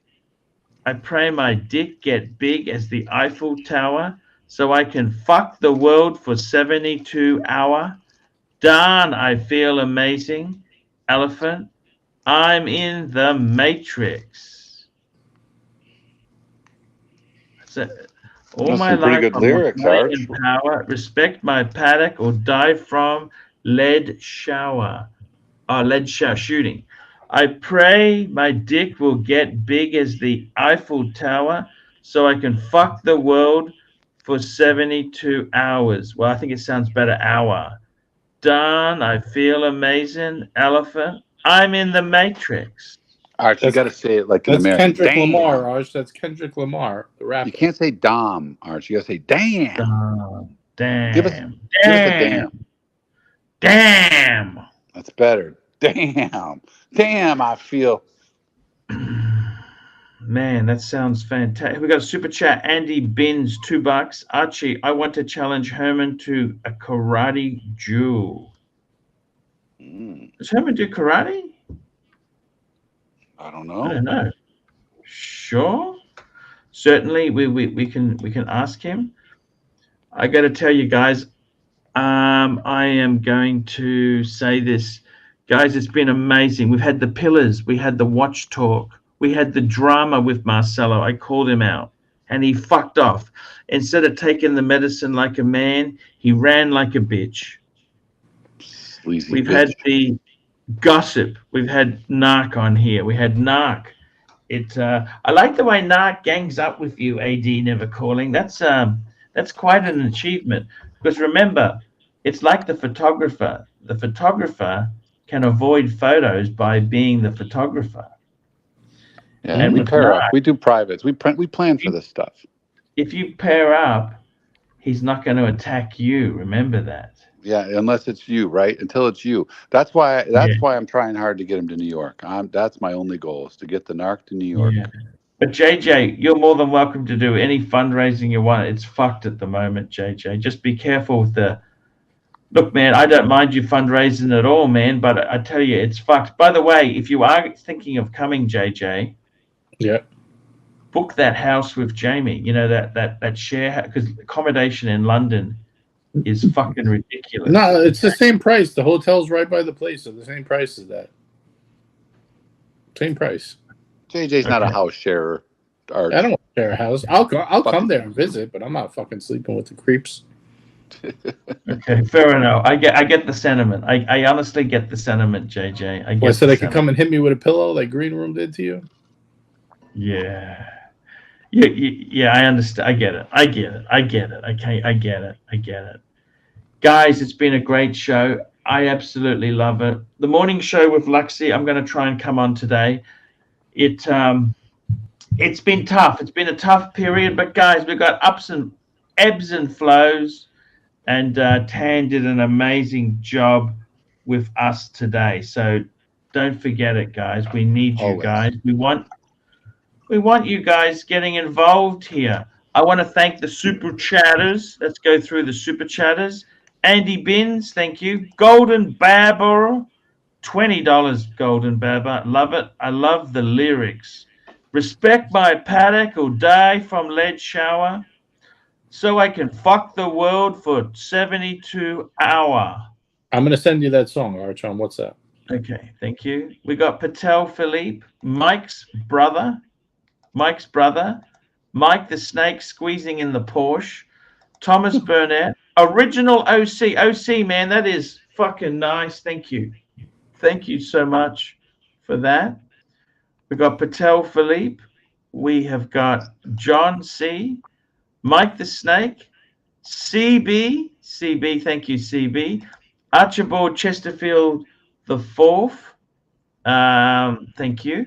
Mike's brother, Patel Philippe, Jefferson Exotic, Patel Philippe, Wistful Thinking, CB, a $50 super chat, $50 CB, thank you. John C, CB, Jefferson Exotic, CB, Will Money, Patel Philippe, Pavel, JBIDX, I see, I understand, Mr. GMT, Mike the Snake, Jake Brooks, he's the guy who paid for the meal. We had Happy Meal, Frank V, and Muhammad Ali. Thank you so much. You got a new one also, Arch. I don't know if you Super chat. And I got to tell you, Kessler, get in touch with AD never calling if you're going to. But Kessler, don't do it. I think you're making the biggest mistake. Let me just. We got Archibald Chesterfield, the Fourths, AC's Thai son, $2. Dad, come see me. I love you. I miss you. Thank you. You got to get a paddock, bro. Paddock. Let me say this to you, Kessler, please. I've done the full circle, okay? Yes. Look, can I give you some advice, really? Please, I'm listening. Please, I'm listening. Sometimes in life, we want everything instant. It's the joy of being American. We can have instant mashed potato, instant coffee, instant. We don't want to wait. What you learn is that sometimes it's the waiting, the savoring, that is really more important. Now, let's be honest there. You got a beautiful collection. The hunt. But if I were you, seriously, my best advice is slow down, do nothing for 12 months. 12 months. Enjoy what you got. And what I would do is you say to yourself, you know what? I'm only a young man. I am so grateful to Jesus that I've got one paddock. True. Like for me, I would like another paddock. You know what? I want a 5146. Okay, that's basically an annual calendar like the one I had before, except in a 39.5 mil size. It would match the world time, okay? I would really love one. Okay, I really fucking want. But you know what? See, you know the feeling. Why not have two? No, but sometimes you say to yourself, you know what? I'm going to wait. Because I've always been rush. Right. I need to reduce a bit of debt. And let's be honest, Kessler, with the watches you've bought, you probably have spent a little bit more than you should have. Okay, I'll be totally honest with you. If that's what you think. I agree with you. Marinating on the collection is a good idea. Let me tell you this. Before Christmas, I had 50,000 Australian dollars in a term deposit. Okay. Okay. Now, this is how bad it is. Okay, Kessler, please listen to me. You converted it to watches. I converted it, and I had to do some renovations. And now I got about 25,000 in credit card debt. Not only did I blow the term deposit, but I'm living by the seat of my fucking pants, man. What happened to Dave Ramsey? What happened? Red The rice problem and is, beans. I like that Beans shit. and I rice. swing. I'm a swinging pendulum. I go too far. Now, what I should have done is say, Paul, I tell you, okay, let me just tell you this, okay? Let me just get the super chat. Thomas Burnett, $2. Patrick Say in the rancher's voice, super chat. Super chat. Sounds a bit like Herman Munster too, right? Super chat. Herman Munster? You want to hear my Herman Munster? Living.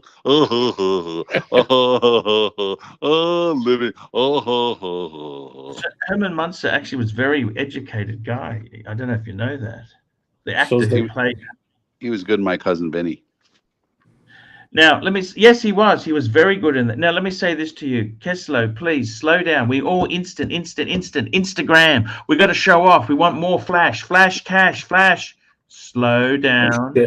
Marcelo's back for one of the pillars, Archie. He's here to create one of the pillars. Give it to him, Arch. I just want to say to Kessler, slow down. Is there an ounce of this that's just, you don't want me to have two? And you have... No. Okay. To be honest with you, look, I had 4 or 5 paddocks at one stage. Now Tan's done it. Other people have beaten me, right? But it's not a competition. Life, No. Life is a competition. I just think yourself, a 5230 is better than 2 sports Rolex. No, for starters, okay. Let me just back the truck up. The reality. Are we doing OT? Pull up the photos I just sent you. The 5230 is coming down in price. Okay, it's coming down. So everything is. So what's wrong with the sideways move? If it's all coming down. What's wrong with the sideways move? We're going to get rid of Rolex, which is usable. Just keep it all and get. The question is this: you got 2 choices. Okay, what's going to make you more happy? Selling some Rolex. Okay, get rid of the Sea Dog. Okay, get rid of Sea Dog. Maybe 2 Rolex, 2 Patek would be the answer. You know what I'm saying? Yeah. 2 Rolex and 2 Patek, and say, you know what? What about AP, Arch? No AP? What the fuck? AP's troublesome, JJ. Fuck AP. Fuck AP. Okay. Trouble. Seriously, Kessler. 2 Rolex, 2 Patek. Yeah. You know what? And you can also get rid of that box of yours too, because it encourages you to get. Fuck, these boxes are evil. These boxes are evil. Yeah, they make you feel like you're less than worthy. You got to always fill them up. Like filler. Put the straps on the top. Filler. What about the 5330, Arch? What about that one? Would you get that one? What's the 5330? I gotta look that up. I don't even know what. The New World Time, the one that came out. Oh, that's too expensive. Right. Too expensive. We're bargain shopping. Crazy money. We need 5. Money. We need 5 They're to 10 selling years below on retail that. already. No, really? Yeah, but still, retail's expensive. No, but they're expensive. Look, Kessler. That's pretty terrible. Those are under retail already. Okay, so what 2 Rolexes would you keep? Let me Batman and Explorer 1, and then we go with the 5212 and one of those 5230s I just sent you. Do we go rose gold or white gold? Do we just keep it white metal, or do we have a flex? We just keep it white gold? Metal. Whatever is cheaper. Whatever is cheaper. Whatever is. They're about no bullshit. They're the same price. These 2 I sent you are the same price, and I think I can talk the dealer into straight trade. For what? What are you trading? The 2 sports, Batman and Sermet. I'll be honest with you. You're going to get better money if you get Patrick to sell those for you and go in with cash. Probably. Yeah. I'm going to buy that Batman, and I'm going to keep it because I know you're going to want it back because you've had that longer than any other Rolex, have you not? Have you had that? But no, we said 2 Rolex, 2 Rolex and 2 Patek. What's the 2 Rolex? Batman and Explorer, and the 5212. Well, we were talking two different situations. Two Paddocks is like having two wives, man. The hypothetical was the Sermon and the Batman for the World Timer. I got to be honest with you. I desperately want to get another paddock, but you know something in life? It's like the Sistine Chapel. It's never done. Just stop and just have an aim that you're working towards. Don't just I already have to know. achieve. Can I tell you though? I have already decided. Because I tell you this, I've achieved all my dreams. At one stage, I had all the watches I wanted. You know what? There is no utopia. You get bored and fat. That's what happens. Bored and fat. Someone's got their fountain running. Sorry. Sorry, man. But That seriously, really is their answer. Tesla, if I were you, the other option is keep what you got in Rolex. Get rid of the Sea Dog, yes. Okay, here's what I was going to tell you. I would put the Sea Dog money into a bank account or into the stock market. Just say, okay, this is my future watch fund. This is all bonus money, Paul. We don't have to get into the finance. This is all bonus money, Paul. All bonus money, Paul. Delete. Okay, hear me out. The Batman, I've already decided the Batman's more comfortable than the Sermon. I've already decided. If I'm going to keep one, I'm keeping the Batman. So the Sermon's going to go. At some point, it's going to go. Let me tell you this. Why don't you keep the Batman and the Sermon? They're too You similar. don't need the fucking Explorer. They're too fucking similar. I'd rather have a paddock. The Batman, You're losing the Batman plot. is a GMT and a sub is a sub, man. And what's a world time? World time tells you the time all around. You're a captain of industry, for fuckface. It's Captain a of GMT. industry. It's a replacement of the GMT. You see? No, it's not. You need both. You've Come never on, man. Have you had a GMT? I like the Explorer too. I got the Explorer too. I never sell it. I used it as collateral. You got to get the Rolex with the bezels. They got to have bezels. Yes. No, Explorer 1. Explorer 1. Got to go Explorer. Seriously, Yeah. Keslo, I'm telling you this as a friend, Keslo. I'm listening. Slow down. I'm listening. Sell the Sea Dog and put the money into the bank, right? Into just that's your watch fund. So you can. It's like eating, okay? We're a fat cunt, and what we're doing is we're going to keep some candy at home just so that we can prove we don't have to gouge it. So we're going to keep candy at home. That's putting some money into the bank, right? And we're going to say, right, we're going to add to this until I can get a world time that I really want. Get rid of the CQ, man. And if your wife gets really drunk, get the forms for a HELOC. Just get a fucking HELOC and have everything, man. No. You only live once. YOLO, look at fucking Blue Shirt Buddha. What fucking difference does it make when you're 6 feet under? Yeah, he had the guilt. YOLO. He had the guilt text. That's the thing about Dave Ramsey. He doesn't talk about. You got to pay cash. It's you know, what happens balance, if you right? don't It's a fucking balance. Make it? What happens if you don't make it by then? You know what I mean? It's a balance. So we're getting rid of the boxes. You're with me? We're downsizing. Sell. I mean, the box is cool. I mean, I'd probably keep the box. The box is it's only, you know, it's small money in the big scheme of things, right? But Kessler, how old are you now? Mid-30s, Paul. Mid-30s. Okay. So what the aim is to have the box filled by the time we're 65. 30 more years, okay? You cannot possibly fill it overnight. Right. I'm not selling my box. I don't give a fuck. No, I don't give a fuck either, JJ. I'm not selling. That's what I'm telling them. You got to remember, you don't have to fill it. It doesn't have to be filled with garbage. To be honest, I'm really happy with 3 or 4. I mean, I know things will change over the years, but at the moment, Please, if I were you, keep the Rolex and just add slowly. Sell the dog, Sea Dog, add slowly. I've been here. Just keep the Rolex. The paddock just gives you a different feeling, though. You know, I know we say this all the time, but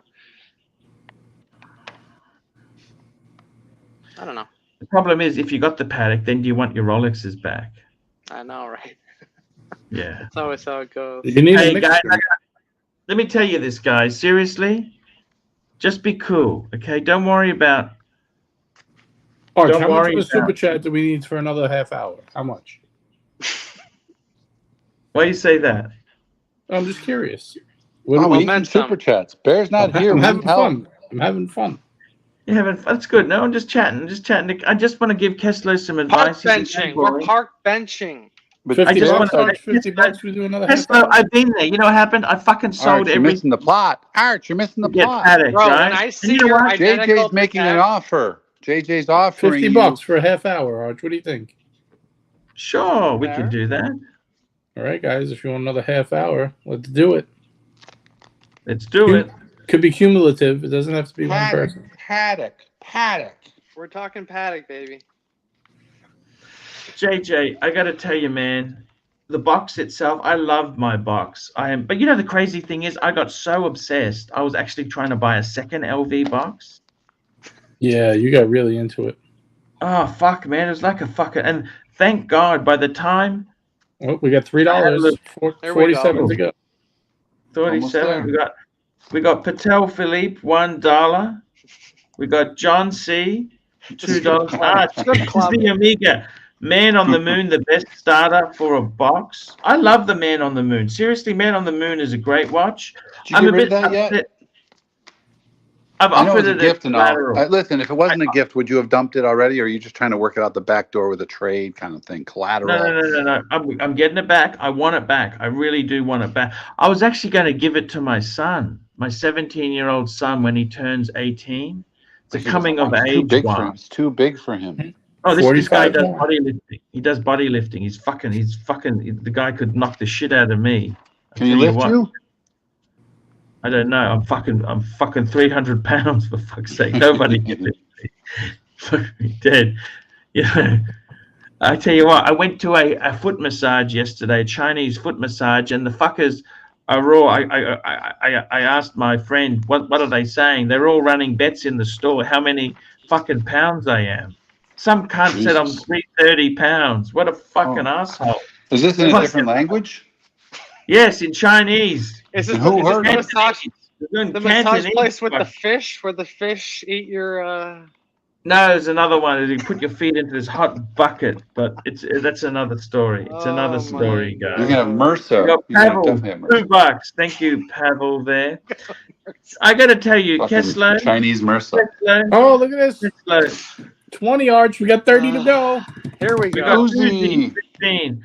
Pull up all gold Nautilus with black dark dials so we can see how expensive they are. All right, we're on a mission. Here we go. We're on a mission here. We're on a mission. Here we go. I got to do it Mike the Snake way because. Production value, Arch. Come on, bro. I'm using a VPN. It doesn't let me pull up shit. It's just very fragile. Tor? We talking Tor browser? No, I don't know what it is. It's just something. I'm just gonna have a look at it. So Patek Nautilus. Look, I tell you honestly, with Nautiluses, do you really want a Nautilus itself? There, you know what? I would kill for one. I would really kill for one. The problem is they're so expensive. Look, I tell you, 59.90 Nautilus. I mean, that's a Nautilus. Look at this blue dial. It's coming up. So look at that. That's a Nautilus, don't you think? Look at that. Is that a Nautilus or what? I want a 5712. Old movement, Paul. It's got the old movement. I don't give a fuck. It's a travel time chronograph. Travel time and a chronograph. Automatic. Who gives a fuck? It's going to be a little thicker than the usual. The case, it's 12.53 millimeters thick. Wow, that's fantastic. Yeah, that's not terrible. 40 mil, 40.5 mil. Fucking amazing. You know, that's just fucking. How much? How much? What are we talking? Oh, ridiculous money. It's a fucking. I mean, fuck. Maybe that's a Patrick watch. A Patrick watch. No, I could never go above. I love that 9 mil thick Aquanaut. Yeah, you can't go wrong. P. Clan, $2. Smartest guy in Australia. $2 for the Slimming Tea Fund. Thank you, P. Clan. Much appreciated. I got to tell you, Kessler, I've been there, man. I sold all my. See, what I did is let me tell you, I did a double fuck. Double. Because what I did was not only did I sell everything to get Paddock, but originally I had all these. Remember, I did that one. What did you watch sell? What did you brand? sell? Tell me. Well, what I did was I had 3 chronographs. I sold the 3 chronographs. That was a Hoya Monaco, you know, the Steve McQueen. I had a Zenith Open Heart, and I had a Speedy. Those three became the Maserati Daytona, 2-tone Maserati. And I had 3 discount divers. I had a Tudor Burgundy. I had a Breitling Super Ocean Heritage. That was the Heritage 2 with the ceramic bezel. And I had a Pam. Those three became a 2-tone Submariner, 2-tone pre-ceramic. Yep. And then, you know what I did then, Keslow? These are good consolidations. Keep going. Then I sold that to get 4 Paddocks. Remember, I had 5127 white gold. That's the Crown Guard Calatrava. Right. I had the 5296. I should have kept that. It would have been stolen. I had the annual calendar 5035, and I had the world time 5110. So I had 4. Then I got the 5th one, which was 5196. 5196 in yellow gold. So I had 5 of the fuckers. Right. And I got to be amazing. Yeah, and I had a reverso. So I had 5 Paddocks, and so 6 altogether, right? Because I had a 6 watch box, 6 watches, 6 watches. I see. It pushes you into this. Yeah, go ahead. Sorry. Yeah, and then I realized, fuck, I really need some Rolex. So I desperately got, and you know what? At that stage, then you couldn't get Rolex for love or money. So I got an Explorer 2, and then I got the Milgauss, Explorer 2 and Milgauss, and then I got the Sub, Explorer 2, Sub, Milgauss. Then I got the Sky Dweller, right? So you see what I mean? So I sold them off, right? Whereas what I'm trying to tell you, you came full circle. I hear you came full circle, man. Well, let me tell you. Here's one of the reasons I'm a little bit lopsided. I got a little bit. Okay, so I met this doctor. Okay, I was wearing the green Sub. Male or female? Male. And he was wearing a white gold Nautilus with the diamond bezel. Paul. Fuck. You look like a fuck. How embarrassing. Fuck.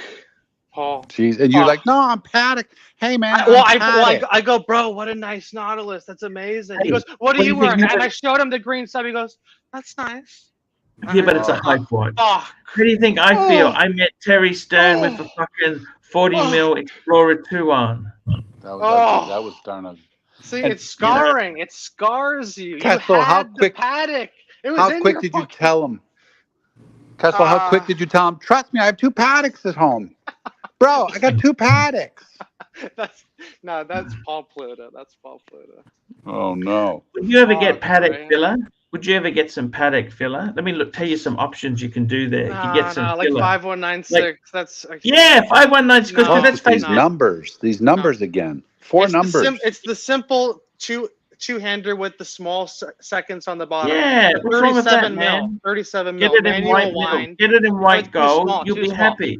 No, you gotta go at least 38-ish. 38, 39. No, but for you it'd fit because you're thin. I'm a fat fuck. Fat fuck. It's kind of boring. 5196 is kind of boring though, Paul. Even 5227, those are really cheap.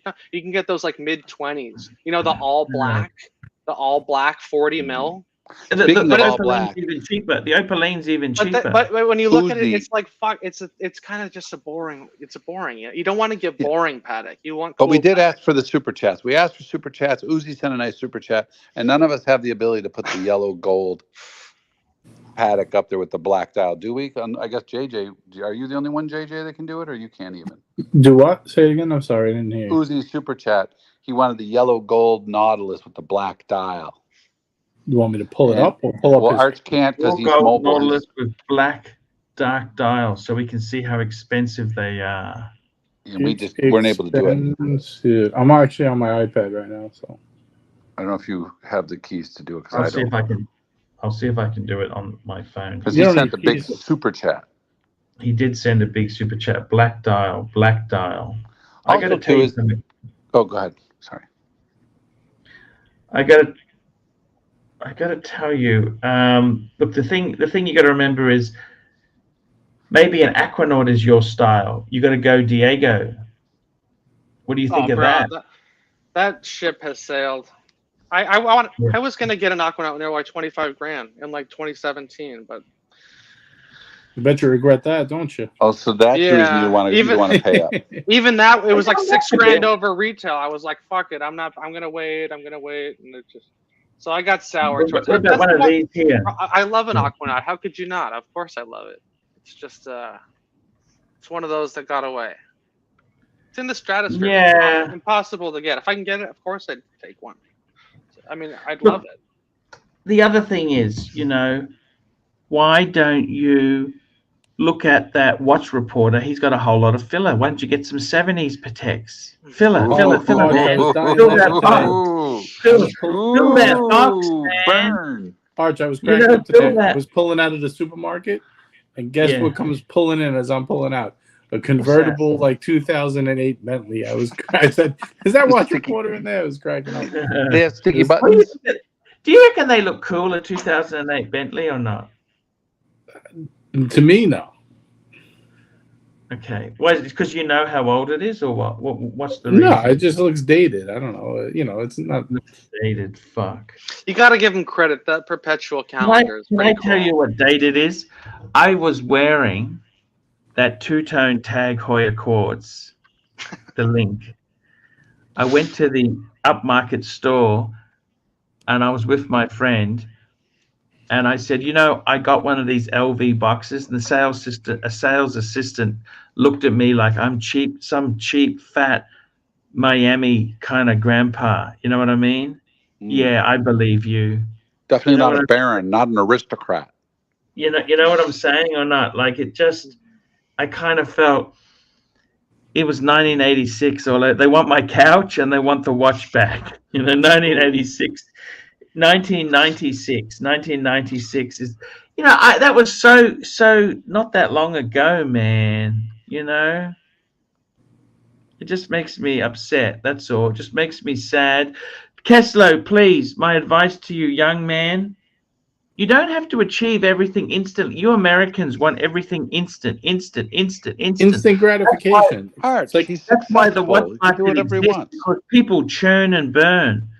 Hey, let's I look moved at pretty slow to be. AD never calling. Go ahead. How much can you get for Keslo's? Let's sell the fucking lot. Sell the lot now. How much can we get for that Sea Dog?